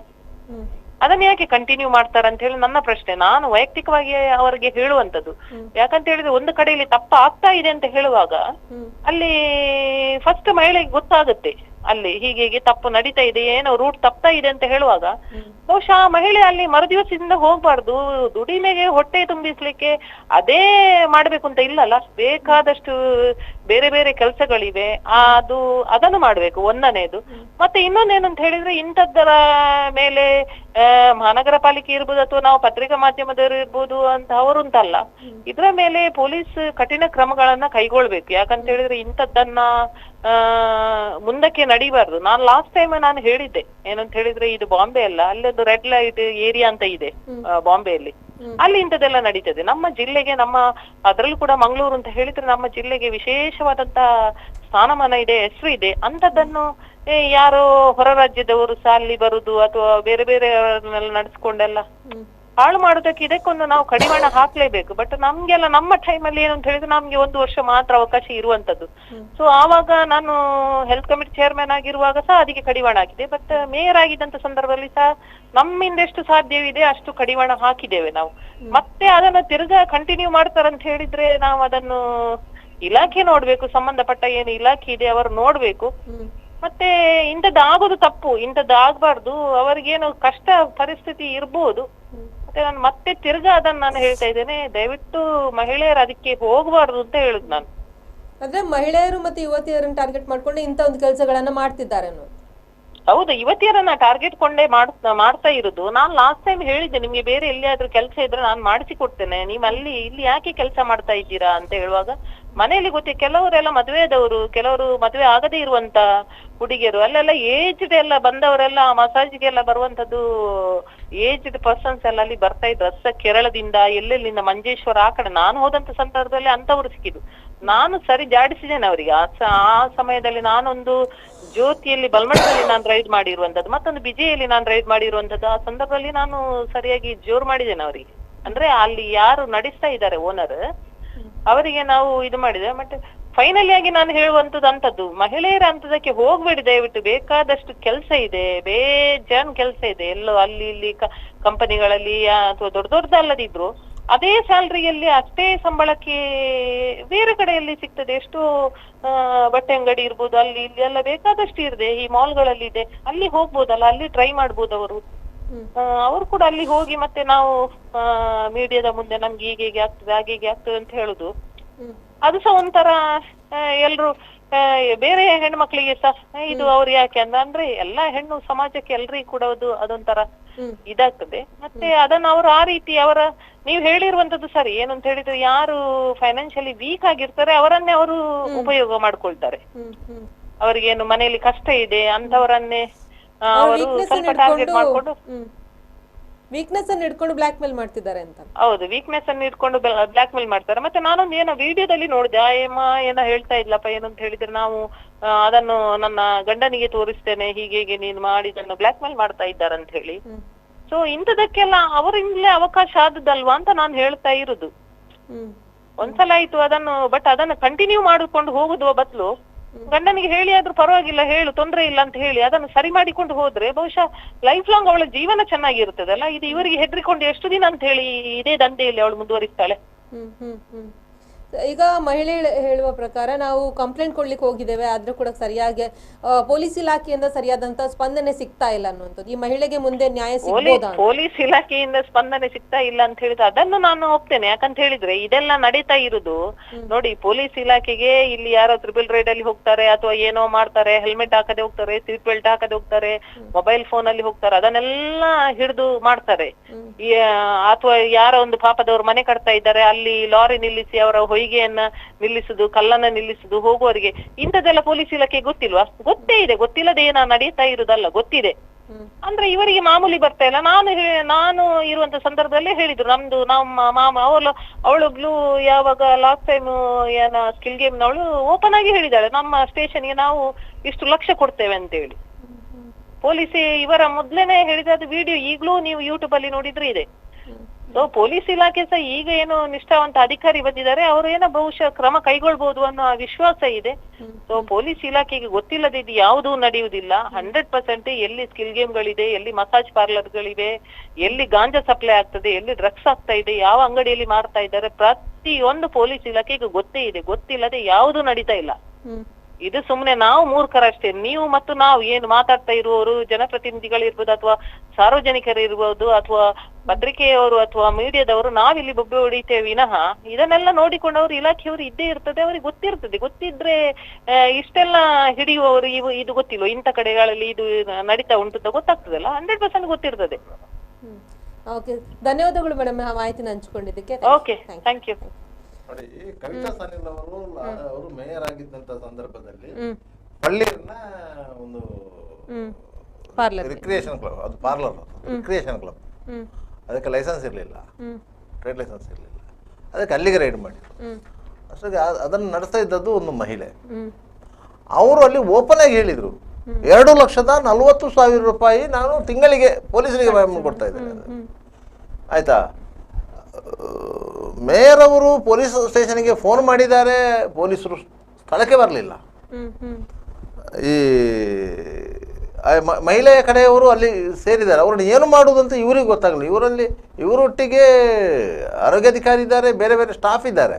ಆದರೆ ಪೊಲೀಸ್ ಅಂತ ಒಂದು ವ್ಯವಸ್ಥೆ ಇರಬೇಕು, ಇಲ್ಲದ್ರೆ ಯಾರು ಹೆದರುವುದಿಲ್ಲ. ನೀವು ಮೇಯರ್ ಆಗಲಿ ಮಿನಿಸ್ಟರೇ ಆಗಲಿ, ಪೊಲೀಸ್ ಇಲ್ಲೇ ಇದ್ರೆ ಜನ ಹೆದರುವುದಿಲ್ಲ. ಹೆದರುವುದು ಪೊಲೀಸಿಗೆ ಮತ್ತು ಡ್ರೆಸ್ಸಿಗೆ. ಆದ್ರಿಂದಾಗಿ ಮತ್ತೆ ಇವರು DCP ಅವರಿಗೆ, ಶಾಂತರಾಜು ಅಂತ ಹೇಳಿ DCP ಇದ್ರು, ಅವರಿಗೆ ಫೋನ್ ಮಾಡಿ ಹೇಳಿದ ಮೇಲೆ ಪಾಂಡೇಶ್ವರ ಪೊಲೀಸರು ಬಂದರು. ಅದ ನಂತರ DCP ಅವರು ಬಂದರು. ಅವರು ಅದನ್ನು ಒಪ್ಪಲಿಲ್ಲಲ್ಲ. ಈ ಹೆಂಗಸ್ ಇಷ್ಟು ಹೇಳಿದನ್ನು 2,45,000 ರೂಪಾಯಿ ನಾನು ತಿಂಗಳಿಗೆ ಕೊಡ್ತಾ ಇದ್ದೇನೆ ಅಂತ ಹೇಳಿ DCP ಅಂತ ಕೇಳಿದ್ರೆ ಅವ್ರು ಹೇಳಿದ್ರು, ಅವರು ಕಳ್ಳರು ಹೇಳ್ತಾರೆ, ನಾವು ಅದನ್ನು ಹೇಳಲಿಕ್ಕೆ ಆಗ್ತದೆ ಅಂತ ಹೇಳಿದ್ರು. ವಾಸ್ತವವಾಗಿ ಹೌದು, 2,45,000 ರೂಪಾಯಿದಲ್ಲಿ DCP ಅವರಿಗೆ ಪಾಲು ಹೋಗ್ತಾ ಇತ್ತು. DCPಗೆ ಹೋಗ್ತಿತ್ತು, SCPಗೆ ಹೋಗ್ತಿತ್ತು, ಪೊಲೀಸ್ ಸ್ಟೇಷನ್ಗೆ ಹೋಗ್ತಾ ಇತ್ತು. ಹೋಗ್ತಾ ಇರಲಿಲ್ಲ ಅಂತ ಏನಿರಲಿಲ್ಲ. ಆಯ್ತಾ? ಇವರು ಬೀಗ ಹಾಕೊಂಡು ಬಂದರು. ಸಂಜೆ ವೇಳೆಗೆ ಅವರು ಬೀಗ ಹೊಡೆದ್ರು. ಮಹಾನಗರ ಪಾಲಿಕೆ ಅಧಿಕಾರಿಗಳು ಬೀಗ ಹಾಕಿ ಸೀಲ್ ಹಾಕಿ ಬಂದರು. ಸಂಜೆ ವೇಳೆಗೆ ಅವರು ಓನರು ಬೀಗ ಹೊಡೆದ್ರು. ಅದರ ಮೇಲೆ ಮರುದಿವಸ ಹೋಗಿ ಮಹಾನಗರ ಪಾಲಿಕೆ ಆರೋಗ್ಯಾಧಿಕಾರಿ ಇದೆ ಮಂಜೇಶ್ ಶೆಟ್ರು ಡಾಕ್ಟ್ರು, ಅವರು ಹೋಗಿ ಕಂಪ್ಲೇಂಟ್ ಕೊಟ್ಟರು. ಅದೊಂದು ಕೇಸ್ ಆಯ್ತು. ಈ ರೀತಿಯ ಘಟನೆಗಳಾಗಿದೆ ಮಂಗಳೂರಲ್ಲಿ, ಆಗ್ಲಿಲ್ಲ ಅಂತ ಏನಿಲ್ಲ. ಇದನ್ನು ನೀವು ವ್ಯವಸ್ಥೆಯ ಒಳಗೆ ಅಡ್ಜಸ್ಟ್ಮೆಂಟ್ ನಲ್ಲಿರುವಂತಹ ಇಂತಹ ಕಚಡ ಕೆಲಸಗಳು ಏನಿದೆ, ಇದನ್ನು ನಿಲ್ಲಿಸುವುದು ಅಷ್ಟೊಂದು ಸುಲಭ ಅಲ್ಲ. ಯಾವುದೇ ಅಧಿಕಾರಿಗೂ ಸಹ ಇದು ಸ್ವಲ್ಪ ಸಂಕಷ್ಟದ ಸ್ಥಿತಿಯೇ. ಯಾಕಂತ ಹೇಳಿದ್ರೆ ಒಬ್ಬ ಅಧಿಕಾರಿ ಇಲ್ಲ, ಅದು ನನ್ನ ಏರಿಯಾದಲ್ಲಿ ಮಾಡಬಾರ್ದು ಅಂತ ಹೇಳಿದ ಕೂಡಲೇ ಆತನಿಗೆ ಇನ್ನೊಬ್ಬ ಕಡೆಯಿಂದ ಪ್ರೆಷರ್ ಆಗ್ತಾ ಇತ್ತು. ನಮ್ಮವರು ಏನೋ ಜನರಿಗೇನು ತೊಂದರೆ ಇಲ್ಲ ಅಲ್ಲ ಅಂತ, ಸಾರ್ವಜನಿಕವಾಗಿ ಯಾರಿಗೆ ತೊಂದರೆ ಇಲ್ಲಲ್ಲ, ಅವರೊಂದು ಕೊಠಡಿಯೊಳಗೆ ಅವರ ವ್ಯವಹಾರ ಮಾಡ್ತಾ ಇದ್ದಾರೆ. ಸಾರ್ವಜನಿಕರಿಗೆ ಅದು ಗಮನಕ್ಕೆ ಬರುವುದಿಲ್ಲ. ಯಾರಿಗೆ ಆಸೆ ಇದೆ ಅವ ಹೋಗ್ತಾನೆ, ದುಡ್ಡು ಖರ್ಚು ಮಾಡ್ತಾನೆ, ಆಸೆ ತಣಿಸಿಕೊಳ್ತಾನೆ, ಇಷ್ಟೇ ಬಿಟ್ಟರೆ ಬೇರೆ ಏನಿಲ್ಲಲ್ಲ. ಇದರಲ್ಲಿ ಬೇರೆ ಕ್ರೈಮ್ ಆಗುದಿಲ್ಲಲ್ಲ ಅಂತ. ಆದ್ರೆ ಇಂತಹ ವಿಚಾರಗಳಲ್ಲಿ ಬೇರೆ ಕ್ರೈಮ್ಗಳು ಆಗ್ತದೆ. ನಿಮ್ಗೆ ಬೆಂಗಳೂರಿನ ಉದಾಹರಣೆ ಕೊಟ್ಟೆ. ಬೆಂಗಳೂರಿನಲ್ಲಿ ಇದೇ ಮಸಾಜ್ ಪಾರ್ಲರ್ ವಿಚಾರದಲ್ಲಿ ಡಬಲ್ ಮರ್ಡರ್ ಆಗಿರೋದು 2 ರೌಡಿ ತಂಡಗಳ ಮಧ್ಯೆ. ಆಯ್ತಲ್ಲ, ಇಲ್ಲಿನ ಎಲ್ಲ ಮಸಾಜ್ ಪಾರ್ಲರ್ನವರು ಒಂದು ರೀತಿಯಲ್ಲಿ ಕೆಲವೊಂದು ಸಾಂಸ್ಕೃತಿಕ ಕಾರ್ಯಕ್ರಮಗಳಿಗೆಲ್ಲ ಡೋನರ್ಗಳು, ಅವರ ಪರವಾಗಿ ಅವರು ಇರ್ತಾರೆ. ನಮಗೆ ವರ್ಷಕ್ಕೊಮ್ಮೆ ಇಷ್ಟ ಅಂತ ಅವರೊಂದು ಒಂದು ಕಾರ್ಯಕ್ರಮಕ್ಕೆ ಕೊಡ್ತಾರೆ ಅಂತೇಳಿ. ಯಾಕಂದರೆ ಅವರು ಎಲ್ಲಿಂದ ಅದನ್ನು ದುಡಿತಾರೆ, ಯಾವ ಮಾರ್ಗದಿಂದ ದುಡಿತಾರೆ ಅಂತ ಪ್ರಶ್ನೆ ಇಲ್ಲ, ಅಂತಿದ್ದು ಅವ್ರು ಕೊಡ್ತಾರೆ ಅಂತೇಳಿ. ಅದರಿಂದಾಗಿ ಅವರ ಪರವಾಗಿ ನಿಲ್ಲಬೇಕು ಅಂತ. ಅಲ್ಲ, ಈಗ ಪಾರ್ಲರ್ಗಳಲ್ಲಿರ್ಬೋದು ಅಥವಾ ಯಾವುದೇ ಒಂದು ವ್ಯವಹಾರ ಮಾಡ್ಬೇಕು ಅಂತ ಹೇಳಿದ್ರೆ ಲೈಸೆನ್ಸ್ ಕೊಡ್ತಾರೆ ಅಥವಾ ಪರ್ಮಿಷನ್ ಇರದೆ ಅವರು ಕಾನೂನು ಪ್ರಕಾರ ಎಲ್ಲ ತಕೊಂಡಿರ್ತಾರೆ, ಹಣ ಕಟ್ಟಿರ್ತಾರೆ, ತಕೊಂಡಿರ್ತಾರೆ. ಆದ್ರೆ ರೂಲ್ಸ್ ಅಂತ ಇರೋದಿಲ್ವಾ, ಈ ರೀತಿ ಇರಬೇಕು ನಿಯಮಗಳು, ಇದನ್ನ ಅದೇ ಆ ನಿಯಮವನ್ನು ಪಾಲಿಸದೇ ಇದ್ದರೆ ಅದನ್ನು ವೆರಿಫಿಕೇಶನ್ ಮಾಡುವವರು ಯಾರು, ಪರಿಶೀಲನೆ ಮಾಡುವವರು ಯಾರು? ನಿಯಮ ಪಾಲನೆ ಆಗಿಲ್ಲ ಅಂತೇಳಿ ಅವರ ಮೇಲೆ ಕ್ರಿಮಿನಲ್ ಕೇಸ್ ಹಾಕಬೇಕು, ಹಾಕ್ಲೇಬೇಕಲ್ವಾ? ಅದನ್ನು ಎಷ್ಟು ಮಂದಿ ಮಾಡ್ತಾರೆ? ಅದನ್ನು ಮಾಡಬಾರ್ದು ಅಂತಲೇ ಪೊಲೀಸ್ ಸ್ಟೇಷನ್ ಅಲ್ಲಿ ಅಡ್ಜಸ್ಟ್ಮೆಂಟ್ ಇರೋದು. ಪೊಲೀಸರಿಗೆ ನೀವು ಮಂತ್ಲಿ ಕೊಡದೇ ಇದ್ರೆ ಪೊಲೀಸರು ನಿಮ್ಮ ವ್ಯವಹಾರವನ್ನು ಅರ್ಧ ಗಂಟೆ ಮಾಡ್ಲಿಕ್ಕೆ ಬಿಡ್ಲಿಕ್ಕಿಲ್ಲ. ಎಷ್ಟು? ಅರ್ಧ ಗಂಟೆ. ನೀವೊಂದು ಗ್ರೋಸರಿ ಅಂಗಡಿಯನ್ನು ಇಡೀರಿ, ಪೊಲೀಸರು ಬರೋದಿಲ್ಲ, ತೂಕ ಮತ್ತು ಅಳತೆ ಇಲಾಖೆಯವನು ಬರ್ತಾನೆ. ಯಾಕಂದ್ರೆ ಪ್ರತಿಯೊಂದಕ್ಕೂ ಒಂದೊಂದು ವ್ಯವಸ್ಥೆಗಳಿವೆ. ಆ ಎಲ್ಲ ವ್ಯವಸ್ಥೆಗಳನ್ನು ಸಂಭಾಳಿಸಿಕೊಂಡು ಹೋಗ್ತಾನಲ್ಲ, ಅವನು ಯಶಸ್ವಿ ಉದ್ಯಮಿ ಆಗ್ತಾನೆ ಅಂತ ಹೇಳೋದು ನಾವು. ಇದು ಸಹ ಅಷ್ಟೇ, ಎಲ್ಲ ವ್ಯವಸ್ಥೆಗಳನ್ನು ಆತ ಸಂಭಾಳಿಸಿಕೊಂಡು ಹೋಗಬೇಕು. ಇಲ್ಲಿ ಏನು ನಮ್ಮ ಅಭಿಪ್ರಾಯ ಏನಂತ ಹೇಳಿದರೆ, ಹೆಣ್ಣು ಮಕ್ಕಳನ್ನು ಈ ರೀತಿಯ ದಂಧೆಗೆ ಇಲ್ಲಿ ಇವರು ದುರುಪಯೋಗ ಪಡಿಸ್ತಾ ಇದ್ದಾರೆ. ಅಂದ್ರೆ ಇದು ನಿಲ್ಬೇಕು ಅಂತ ಉದ್ಯೋಗಕ್ಕಂತ ಬರುವ ಈ ಬಡ ಮಹಿಳೆಯರಿರ್ಬೋದು, ಯುವತಿಯರಿರ್ಬೋದು, ಅಥವಾ ಏನೋ ಒಂದು ಅವ್ರದ್ದು ಪರ್ಸನಲ್ ಇದನ್ನ ಹಿಡ್ಕೊಂಡು ಇವರು ವೀಕ್ನೆಸ್ ಅನ್ನು ಹಿಡ್ಕೊಂಡು ಯೂಸ್ ಮಾಡ್ಕೊಳ್ತಿದಾರ ಅಂತ ನೋಡಿ. ಈ ಕೆಲಸಕ್ಕೆ ಬರುವಂತ ಹೆಣ್ಣು ಮಕ್ಕಳಿಗೆ ಪ್ರಾರಂಭಿಕ ಜ್ಞಾನ ಇದ್ದೇ ಇರ್ತದೆ, ಇದು ಇಂಥದ್ದೇ ಕೆಲಸ ಅಂತ ಹೇಳಿ. ಆದ್ರಿಂದಾಗಿ ನೀವು ಬೇಕಾದ್ರೆ ಅವರ ಹತ್ರ ಅವರ ಇದು ಆಧಾರ್ ಕಾರ್ಡ್ನಲ್ಲಿರುವ ಹೆಸರು ಕೇಳಿ, ಅವರು ಹೇಳುವುದಿಲ್ಲ. ಅವರು ಎಲ್ಲ ಹೆಣ್ಮಕ್ಕಳ ಹೆಸರು ಕೇಳಿ, ಎರಡೆರಡೇ ಅಕ್ಷರದ ಹೆಸರುಗಳಿರೋದು ಅವ್ರ ಹತ್ರ. ಸ್ವಾತಿ, ದೀಪ, ತೃಪ್ತಿ, ಇಂಥದ್ದೇ ಎರಡೆರಡೇ ಹೆಸರಿನ ಅಕ್ಷರದ ಹೆಸರುಗಳು ಇರೋದು. ಅವರ ಆಧಾರ್ ಕಾರ್ಡೇ ಬೇರೆ ಇರ್ತದೆ. ಹಾಗೆ ಅವ್ರ ಫೋನ್ ನಂಬರ್ ಕೊಡೋದು ಸಹ ಅಷ್ಟೇ, ಅವ್ರದ್ದೊಂದು ಬೇರೆ ಪರ್ಸನಲ್ ಫೋನ್ ನಂಬರ್ ಒಂದು ಇರ್ತದೆ, ಈ ವೃತ್ತಿಗೆ ಸಂಬಂಧಪಟ್ಟಂಥ ಫೋನ್ ನಂಬರ್ಗಳಿವೆ. ಅದರಿಂದಾಗಿ ಆ ವೃತ್ತಿಗೆ ಅವರನ್ನು ಬಲಾತ್ಕಾರವಾಗಿ ದೂಡಿದರು ಅಂತ ಹೇಳಲಿಕ್ಕಿಲ್ಲ, ಅವರಾಗೆ ಬಂದು ಆ ಪಾಪ ಕೂಪಕ್ಕೆ ಬಿದ್ದಿರೋದು. ಯಾಕಂದ್ರೆ ಒಬ್ಬೊಬ್ರು ದಿವಸಕ್ಕೆ 3,000 ರೂಪಾಯಿ ದುಡಿತಾರೆ, ಕೆಲವರು ಜಾಸ್ತಿ ದುಡ್ದದ್ದು ಉಂಟು. ಯಾವುದೇ IAS ಆಫೀಸರ್ಗೂ ಅಷ್ಟು ಸಂಬಳ ಇರ್ಲಿಕ್ಕಿಲ್ಲ, ಅಷ್ಟು ದುಡಿಯೋರು ಇದ್ದಾರೆ, ಇಲ್ಲ ಅಂತ ಇಲ್ಲ. ಪ್ರಕಾರ ಕರೆಕ್ಟ್ ರೀತಿಯಲ್ಲಿ ಮಾಡುವವರು ದಿವಸಕ್ಕೆ 100 ರೂಪಾಯಿ ದುಡಿಯೋರು ಕೂಡ ಇದ್ದಾರೆ. ಈ ರೀತಿ ಎಲ್ಲರೂ ಅದರಿದೆ. ಆದರೆ ಅವರನ್ನ ನೀವು ದುರುಪಯೋಗ ಪಡಿಸಿಕೊಳ್ಬಾರ್ದು ಅಂತ. ನೀವು ಅವರನ್ನು ದುರುಪಯೋಗ, ಇದು ಅವರನ್ನು ದುರುಪಯೋಗ ಪಡಿಸಿಕೊಂಡದ್ದು. ಆ ದುರುಪಯೋಗ ಪಡಿಸಿಕೊಂಡದ್ದಕ್ಕೆ ಆ ಹೆಣ್ಣುಮಗಳು ಮಾಧ್ಯಮದ ಮುಂದೆ ಬಂದದ್ದು, ಪೊಲೀಸ್ ಠಾಣೆಗೆ ದೂರು ಕೊಟ್ಟಿರೋದು. ಅವರು ಹೇಳುವ ಪ್ರಕಾರ ಪೊಲೀಸರು ಕ್ರಮ ಕೈಗೊಳ್ಳಿಲ್ಲ ಅಂತ ಹೇಳಿ ಪೊಲೀಸ್ ಠಾಣೆಯಲ್ಲಿ 3 ಮಂದಿಯ ಮೇಲೆ ಕೇಸು ದಾಖಲಾಗಿದೆ ಬಂದರ್ ಪೊಲೀಸ್ ಸ್ಟೇಷನ್ನಲ್ಲಿ. ಯಾರ ಪಾರ್ಲರ್ ಓನರ್ ಇದ್ದಾರೆ, ಅವರು, ಅವರ ಗಂಡ ಮತ್ತು ಅವರ ಪರಿಚಿತ, ಯಾರೋ ಒಬ್ಬ ಅಲ್ಲಿಗೆ ಗಿರಾಕಿಯಾಗಿ ಬಂದಿದ್ದ, ಅವನು ಅವರಿಗೆ ಮಾಹಿತಿ ಕೊಟ್ಟದ್ದು, ಇವಳು ಈ ರೀತಿಯ ಕೆಲಸ ಮಾಡ್ತಾ ಇದ್ದಾಳೆ ಅಂತೇಳಿ ಮಾಹಿತಿ ಕೊಟ್ಟದ್ದು, ಅದಕ್ಕೆ ಓನರ್ ಬಂದು ಬಡ್ದದ್ದು ಅಂತೇಳಿ ಇರೋದು. ಇವಳ ಆರೋಪ ಏನಂತ ಹೇಳಿದರೆ, ಅವಳು ನನ್ನ ಬಟ್ಟೆಯನ್ನು ತೆಗೆಸಿ ನನ್ನ ಫೋಟೋ ತೆಗೆದ್ಲು ಅಂತ ಹೇಳಿ. ಓನರ್ ಬರುವಾಗ ಇವಳು ಬಟ್ಟೆ ಇಲ್ಲದೇ ಇದ್ದಳು ಅಂತೇಳಿ ಓನರ್ ಇದು, ಅದು ಏನೋ ಆಗಿರ್ಬೋದು. ಆದರೆ ಎಷ್ಟಂತ ಆದ್ರೆ ಏನೇ ಆಗಿದ್ದರೂ ಸಹ ಕೆಲಸಗಾರರ ಮೇಲೆ ಆ ರೀತಿಯ ದೌರ್ಜನ್ಯ ಮಾಡಿದ್ದು ತಪ್ಪು. ದೌರ್ಜನ್ಯ ಮಾಡಿದ್ದು ತಪ್ಪು. ಕಸ್ಟಮರ್ ಬಂದಾಗ ಆಲ್ರೆಡಿ ಒಂದು ಪ್ರೊಸೀಜರ್, ಈಗ ದೊಡ್ಡ ದೊಡ್ಡ ಸಲೂನ್ಗಳೆಲ್ಲ ಪ್ರೊಸೀಜರ್ಗಳಿರ್ತದೆ, ರಿಜಿಸ್ಟರ್ ಮಾಡ್ಬೇಕು, ಅಲ್ಲೇ ಪೇ ಮಾಡಬೇಕು, ಹೋಗ್ಬೇಕು ಅನ್ನೋದು. ಆದ್ರೆ ಇವ್ರು ಹೇಳುವಾದ ಪ್ರಕಾರ ನನ್ಗೆ ಓನರ್ ಹೇಳಿದ್ದಾರೆ, ನೀವು ಒಳಗಿನಿಂದ ಎಷ್ಟು ಸಹ ಟಿಪ್ಸ್ ತಗೊಳ್ಬಹುದು, 500ರಿಂದ 1,000 ಒಳಗೆ ಟಿಪ್ಸ್ ತಗೊಳ್ಬಹುದು ಅಂತೇಳಿ. ನೀವು ಟಿಪ್ಸ್ ತಗೊಳ್ಬಹುದು ಅಂತ ಹೇಳಿದ್ರೆ ನೀವು ಅವರು ಹೇಳಿದಾಗೆ ಕೇಳಬೇಕು ಅನ್ನೋದು ಅರ್ಥ. ನೀವು ಅವರು ಕಸ್ಟಮರ್ ಹೇಳಿದಾಗೆ ಕೇಳಬೇಕು. ಅವರು ಯಾವ ಎಲ್ಲ ಸರ್ವಿಸ್ ಬೇಕು ಅಂತ ಕೇಳ್ತಾರ, ಆ ಸರ್ವಿಸನ್ನು ನೀವೆಲ್ಲ ಕೊಡಬೇಕು. ಕೊಡದಿದ್ದರೆ ನಮಗೆ ಕಸ್ಟಮರ್ ಲಾಸ್ ಆಗುತ್ತೆ. ಮತ್ತೆ ಅವರು ಓನರ್ ಬಂದು ಇವರಿಗೆ ದೌರ್ಜನ್ಯ ಮಾಡಿದ್ ಯಾಕೆ, ಹೊಡೆದದ್ ಯಾಕೆ ಅನ್ನುವಂತ ಅಲ್ಲ, ಯಾಕಂತ ಹೇಳಿದರೆ ಕಸ್ಟಮರ್ ಕೇಳಿದಂತ ಸರ್ವಿಸ್ ಅನ್ನು ಇವರು ಕೊಡ್ಲಿಕ್ಕೆ ಒಪ್ಪಲಿಲ್ಲ ಎನ್ನುವ ಕಾರಣಕ್ಕಾಗಿ ಅವ ಓನರಿಗೆ ಕಂಪ್ಲೇಂಟ್ ಮಾಡಿದ. ಆ ಕಾರಣಕ್ಕಾಗಿ ಓನರ್ ಬಂದು ಹೊಡೆದ ಅಂತೇಳಿ ಇವರ ವಾದ ಇರುವುದು. ವಾಸ್ತವ ಏನು ಅಂತ ನಾವು ನೋಡುವುದಾದ್ರೆ, ಈಗ ಸುಧೀರ್ ಕುಮಾರ್ ರೆಡ್ಡಿ ಅವರು ಕಮಿಷನರ್ ಆಗಿ ಬಂದ ನಂತರ ಇಂಥ ಚಟುವಟಿಕೆಗಳಿಗೆ ಸ್ವಲ್ಪ ಮಟ್ಟಿನ ಕಡಿವಾಣ ಬಿದ್ದಿದೆ. ಆದರೂ ಪೊಲೀಸರ ಕಣ್ಣು ತಪ್ಪಿಸಿ ಪೊಲೀಸರ ಗಮನಕ್ಕೆ ಬಾರದಂತೆಯೂ ಅವರು ವ್ಯವಹಾರ ಮಾಡ್ತಾ ಇದ್ದಾರೆ. ಆದ್ದರಿಂದ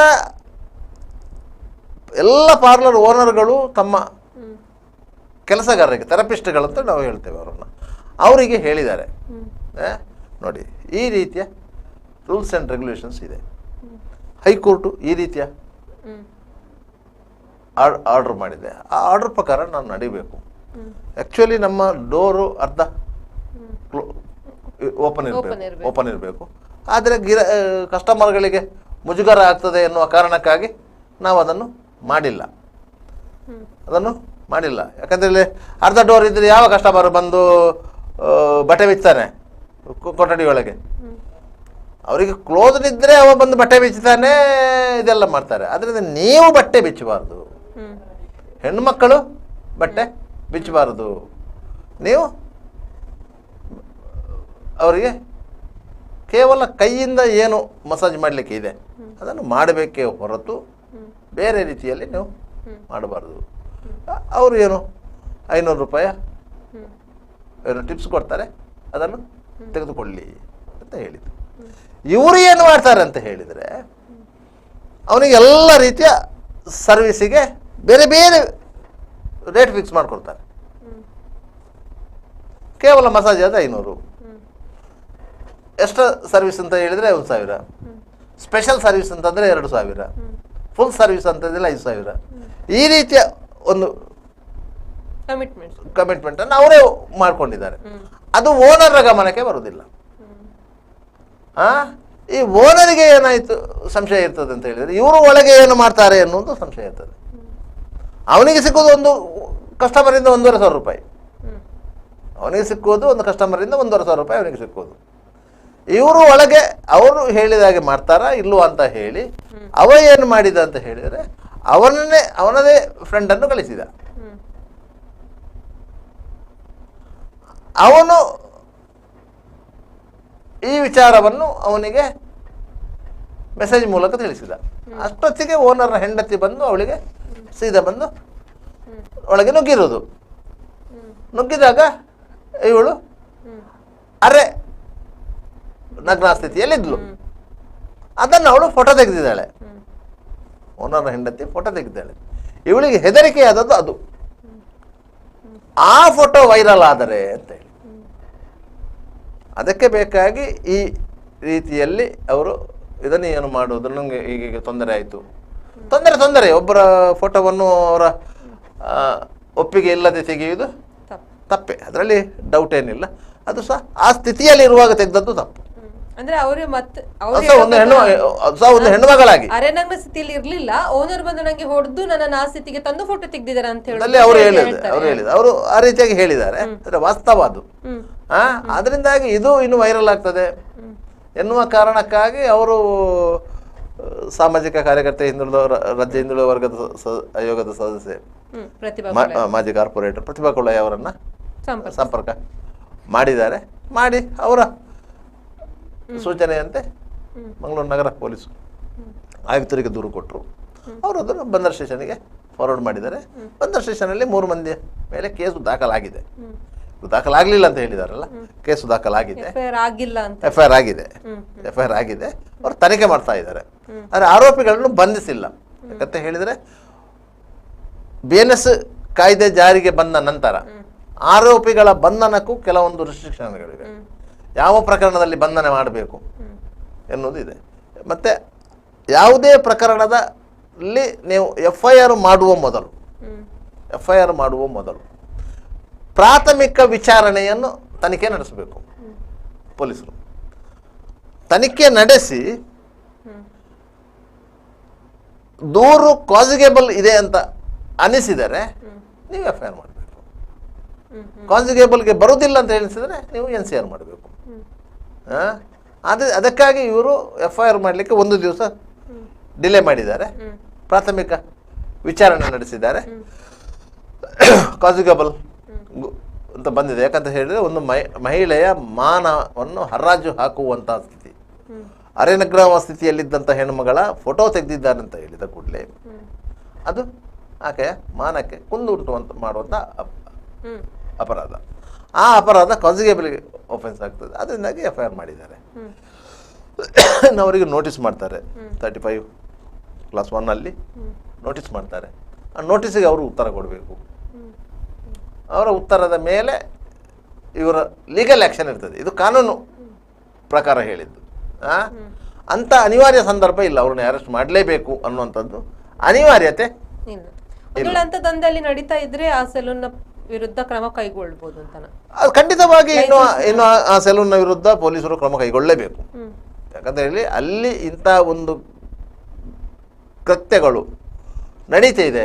ಅದು ಕಾನೂನು ಬಾಹಿರ ಕೃತ್ಯಗಳು ಆದ ಮೇಲೆ ಅಂತಹ ಸೆಲೂನನ್ನು ಅವ್ರು ಈಗ ಪೊಲೀಸರು ಕ್ರಮ ಕೈಗೊಳ್ಳದಿದ್ರೆ, ಯಾಕಂದ್ರೆ ಒಬ್ರು ನೊಂದ ಮಹಿಳೆ ಬಂದು ಮೀಡಿಯಾದ ಎದುರು ಹೇಳ್ಕೊಂಡಿದ್ದಾರೆ ಅಥವಾ ಕಂಪ್ಲೇಂಟ್ ಕೊಟ್ಟಿದ್ದಾರೆ, ಆದ್ರೂ ಕೂಡ ಎಚ್ಚೆತ್ತುಕೊಳ್ಳದಿದ್ರೆ ಮುಂದೊಂದು ದಿನ ಇದೇ ಒಂದು ದೊಡ್ಡ ದಂಧೆಯಾಗಿ ಮಂಗಳೂರಲ್ಲಿ ಅಲ್ಲ ಇದು ಅಲ್ಲ ಈ ದಂಧೆ ಕಳೆದ ಕೆಲವು ವರ್ಷಗಳಿಂದ ಇಲ್ಲಿ ಮಂಗಳೂರಲ್ಲಿ ನಡೀತಾ ಇದೆ. ಕೆಲವೊಂದು ಸಂದರ್ಭಗಳಲ್ಲಿ ಅದಕ್ಕೆ ರಿಸೆಷನ್ ಆದದ್ದು ಇದೆ. ನೋಡಿ, ಕೆಲವು ದಿನಗಳ ಹಿಂದೆ ಓರ್ವ ಪೊಲೀಸರು ವಿಜಯ್ನ ಒಂದು ಸೆಲೂನ್ನ ಮೇಲೆ ದಾಳಿ ಮಾಡಿ ಇಬ್ರು ಹೆಣ್ಮಕ್ಕಳನ್ನು ರಕ್ಷಿಸಿದ್ರು, ಇಬ್ರು ಆರೋಪಿಗಳನ್ನೆಲ್ಲ ಬಂಧಿಸಿದ್ರು. ಅದಕ್ಕಿಂತ ಮೊದಲು KSRTC ಬಸ್ ಸ್ಟ್ಯಾಂಡ್ ಹತ್ರದ ಒಂದು ಯುನಿಸೆಕ್ ಸೆಲೂನ್ನ ಮೇಲೆ ಶ್ರೀರಾಮ ಸೇನೆಯ ಹುಡುಗರು ದಾಳಿ ಮಾಡಿದ್ರು. ಈ ರೀತಿ ಎಲ್ಲ ಘಟನೆಗಳು ನಡೆದಿದೆ. ಯಾಕಂದ್ರೆ ಇದು ಲಾ ಅಂಡ್ ಆರ್ಡರ್ ಪ್ರಾಬ್ಲಮ್ ಅನ್ನು ಕ್ರಿಯೇಟ್ ಮಾಡುವಂತಹ ದಂಧೆ ಇದು. ಆದರೆ ಇಂಥ ಕೇಸಲ್ಲಿ ಅವರಿಗೆ ಶಿಕ್ಷೆ ಆಗದಿದ್ರೆ ಅಥವಾ ಇದಕ್ಕೆ ನ್ಯಾಯ ಸಿಗದಿದ್ರೆ ಮುಂದೆ ಇಂಥ ಕೆಲಸಕ್ಕೆ ಬರುವ ಹೆಣ್ಣು ಮಕ್ಕಳಿಗಿರ್ಬೋದು ಅಥವಾ ಹೆಣ್ಣು ಮಕ್ಕಳ ಮನೆಯವರಿಗಿರ್ಬೋದು, ಅವ್ರು ಕರೆಕ್ಟಾಗಿ ಕೆಲಸ ಮಾಡ್ತಿದ್ರು ಕೂಡ ಕೆಟ್ಟ ಹೆಸರು ಇರ್ಬೋದು, ಮುಜುಗರಗಳು ಆಗ್ತದೆ. ಸೊ ಇಂಥ ಕಾನೂನು ಕ್ರಮ ಇದಕ್ಕೆ ಬಂದ್ರೆ ಮುಂದೆ ಅವ್ರದ್ದು ಕೂಡ ಒಂದು ಲೈಫ್ ಸೇವ್ ಆಗ್ಬೋದಾ, ಅಥವಾ ಅವರಿಗೆ ಕೂಡ ಒಂದು ಕೆಲಸಕ್ಕೆ ಹೋಗುವಾಗ ಭಯದ ವಾತಾವರಣ ಇರುವುದಿಲ್ವಾ ಅಂತ. ನೋಡಿ, ಇಂತಹ ದಂಧೆಗಳು ನಡೆಯುತ್ತಿರುವಂತಹ ಸ್ಥಳಗಳಿಗೆ ಹೆಣ್ಮಕ್ಕಳು ಕೆಲಸಕ್ಕೆ ಹೋಗುವಾಗ ಆಲೋಚನೆ ಮಾಡಬೇಕು ಅಂತ ನಾವು ಹೇಳೋದು. ನಿಮಗೆ ಸುರಿಗೆ ಗೊತ್ತಾಗುತ್ತೆ ಅಲ್ಲಿ ಏನು ವ್ಯವಹಾರ ಅಂತ ಹೇಳಿ. ಅಲ್ಲಿಂದ ಹಿಂದೆ ಬರಬೇಕು. ಇವರು ಕವಿತಾ ಸನಿಲ್ ಅವರು ಅದನ್ನೇ ಹೇಳಿದರು. ಇವ್ರಿಗೆ ಗೊತ್ತಿಲ್ಲದೆ ಏನೋ ಇವರು ಹೋದದ್ದಲ್ಲ ಅಂತ. ಅಲ್ಲಿ ಹೆಚ್ಚು ದುಡಿಮೆ ಮಾಡಬಹುದು ಅಂತಲೇ ಹೋಗಿರೋದು. ಅಲ್ಲಿ ಈ ರೀತಿಯ ಪರಿಸ್ಥಿತಿ ಬಂತು ಅಂತ. ಯಾಕಂದ್ರೆ ಅವನು ಸಹ ಒಂದು ಪಾರ್ಲರ್ ಮಾಡಿರೋದು, ಅವನು ಸಹ ದುಡಿಲಿಕ್ಕೆ. ಆದರೆ ಅವ ದುಡಿಯುವಾಗ ಇನ್ನೊಬ್ಬರನ್ನು ದುಡಿಮೆ ಮಾಡುವುದರಿಂದ ಅವರಿಗೂ ಸಹ ಒಂದು ರೀತಿಯಲ್ಲಿ ಭದ್ರತೆಯನ್ನು ಒದಗಿಸಬೇಕು. ಅವರನ್ನು ಬಲಿಪಶು ಮಾಡಬಾರದು. ಅವರನ್ನು ದುಡಿಸಿಕೊಂಡು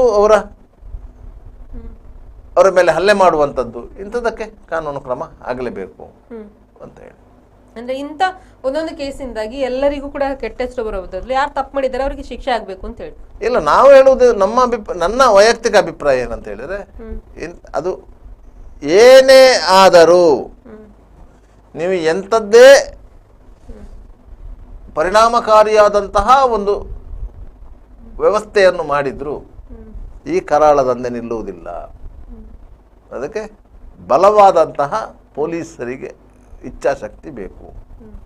ಪೊಲೀಸರು ನಾಳೆ ಹೇಳಿ ನಿಮ್ಮ ಈ ತಿಂಗಳ ಮಾಮೂಲು ಬೇಡ ಅಂತ ಹೇಳಿ ಎಲ್ಲ ಪಾರ್ಲರ್ಗಳು ತನ್ನಿಂದ ತಾನೇ ಬಾಗಿಲಾಕೋತವೆ. ಇಲ್ಲಂತೇನಿಲ್ಲ, ಮಾಮೂಲು ಬೇಡ ಅಂತೇಳಿ ಇವ್ರು ಹೋಗಿ ಇಲ್ಲದ್ರೆ ಈಗ ಏನು, ಪ್ರತಿ ಪೊಲೀಸ್ ಸ್ಟೇಷನ್ನ ಒಬ್ಬ PC ಎಲ್ಲ ಪಾರ್ಲರ್ಗೆ ಹೋಗಿ ಫೋಟೋ ತಗೊಂಡು ಬರ್ತಾನೆ. ಇಲ್ಲ, ಅಲ್ಲಿ ಏನು ಇಲ್ಲ ಅಂತೇಳಿ. ಅವ ಹೋಗೋದು ಯಾವ ಸಂದರ್ಭದಲ್ಲಿ ಗೊತ್ತಾ? ಅಲ್ಲಿ ಗಿರಾಕಿ ಇಲ್ಲದ ಸಂದರ್ಭದಲ್ಲಿ. ಹೋಗೋದೇ ಆ ಸಂದರ್ಭದಲ್ಲಿ. ಯಾಕಂದ್ರೆ ಅವನು ಮೆಸೇಜ್ ಮಾಡ್ತಾನೆ ಈ ಸಂದರ್ಭದಲ್ಲಿ ಬಾ ಅಂತ ಹೇಳಿ, ಈ ಕಂಟ್ರೋಲ್ ರೂಮಿಗೆ ಫೋಟೋ ಕಳಿಸಿ ನಾನು ಹೋಗಿ ಬಂದಿದ್ದೇನೆ ಅಂತೇಳಿ ಈ ರೀತಿಯ ವ್ಯವಸ್ಥೆಗಳಾಗ್ತದೆ. ಅಂಥದ್ದನ್ನು ಕಡಿವಾಣ ಹಾಕಬೇಕಾದ್ರೆ ಅಂಥದ್ದಕ್ಕೆ ಪೊಲೀಸ್ ಇಲಾಖೆ ನಿರ್ಧಾರ ತಗೊಳ್ಬೇಕು. ಏನಾದರೂ ಈ ಒಂದು ದಂಧೆಗೆ ಆದಷ್ಟು ಬೇಗ ಕಡಿವಾಣ ಬೀಳಲಿ, ಪೊಲೀಸರು ಈ ನೊಂದ ಮಹಿಳೆಗೆ ನ್ಯಾಯ ಸಿಗುವಂತೆ ಮಾಡಲಿ ಅಂತ ಹೇಳ್ತಾ ಇವತ್ತಿನ ಸುದ್ದಿಗೊಂದು ಗುದ್ದು ಕಾರ್ಯಕ್ರಮವನ್ನು ಮುಗಿಸುವಂತ ಸಮಯ ಆಗಿದೆ. ಸರ್, ಇಷ್ಟೊತ್ತು ನಮ್ಮ ಜೊತೆ ಕೂತ್ಕೊಂಡು ಮಾಹಿತಿನ ಹಂಚಿಕೊಂಡಿದ್ದಕ್ಕೆ ಧನ್ಯವಾದಗಳು. Thank you.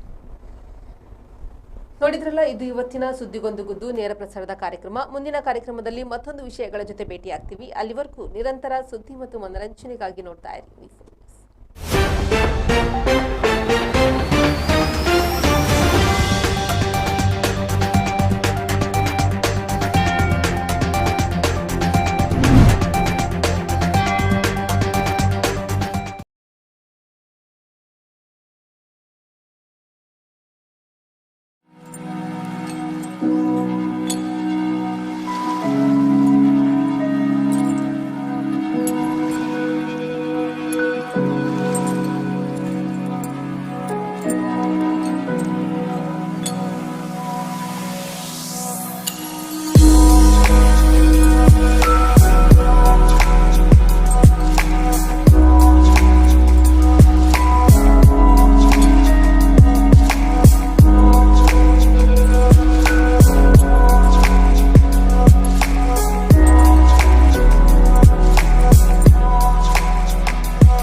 Park with ease at Ajanta Business Center with security access and convenience at your fingertips. Step into a welcoming lobby where a warm smile greets you and your clients. With top-tier amenities, Ajanta set the stage for our success, leading us to Ashoka Business Center as a next upgrade. Invest in workspaces managed by Vertex. Invest smart. Invest in Mangaluru. The Father Mullah Charitable Institutions, the most modern linear accelerator, only one of its kind in this region for specific burning of cancer cells. We have all precision equipments and instruments for both invasive and non-invasive surgical procedures and diagnosis, ultrasonic color Doppler, CT scan and MRI machines. The operation theatres are equipped with contemporary equipments, high-tech intensive care units, neo and postnatal units, burns unit, cath lab and cardiothoracic units are fully equipped. Our NICU is the largest in the city.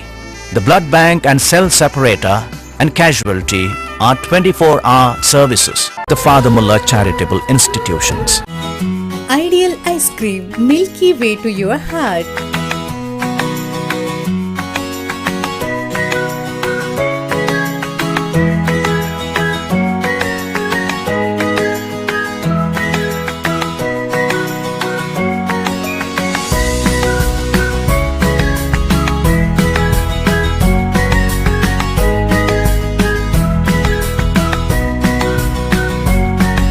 Embellished with a variety of fruits and flavored with rich crunch and chips, they treat your taste buds. Ideal ice cream.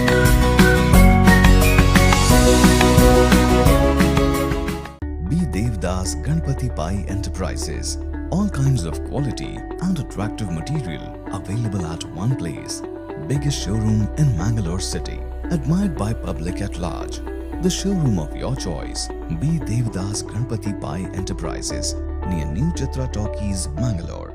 AJ Hospital and Research Center is a leading advanced tertiary healthcare center of India, serving the coastal citizens and spreading good health across the sea line. AJ Hospital and Research Center is a specialized Medicare center providing service to more than 30 major medical disciplines, embracing new technologies to offer high-level healthcare that matches the best in the country. Our technical and medical expertise include foremost services in cadaveric organ retrieval, drug-eluting stent placement, pediatric lab nephrectomy, ambulance services, dermatology, ENT, nephrology and many more. AJ Hospital and Research Center, Kuntikana, Mangaluru. Call 222553. Vasudeva Stores, store for your inner needs.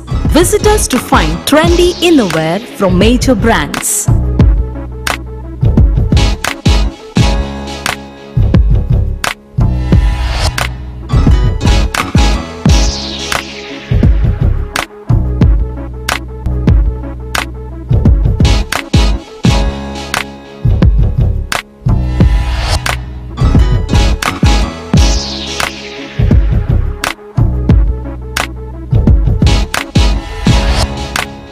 Visit Vasudeva Stores, ground floor, Ideal Towers near Sharavu Ganapati Temple, Mangaluru.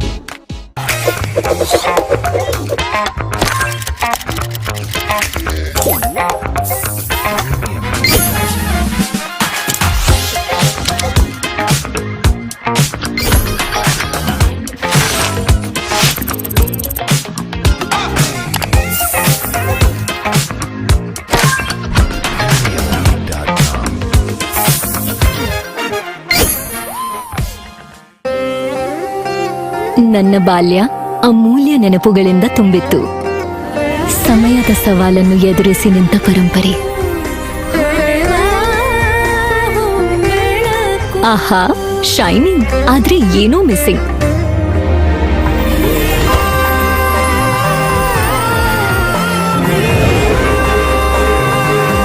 ಶತಮಾನದ ವಾರಸು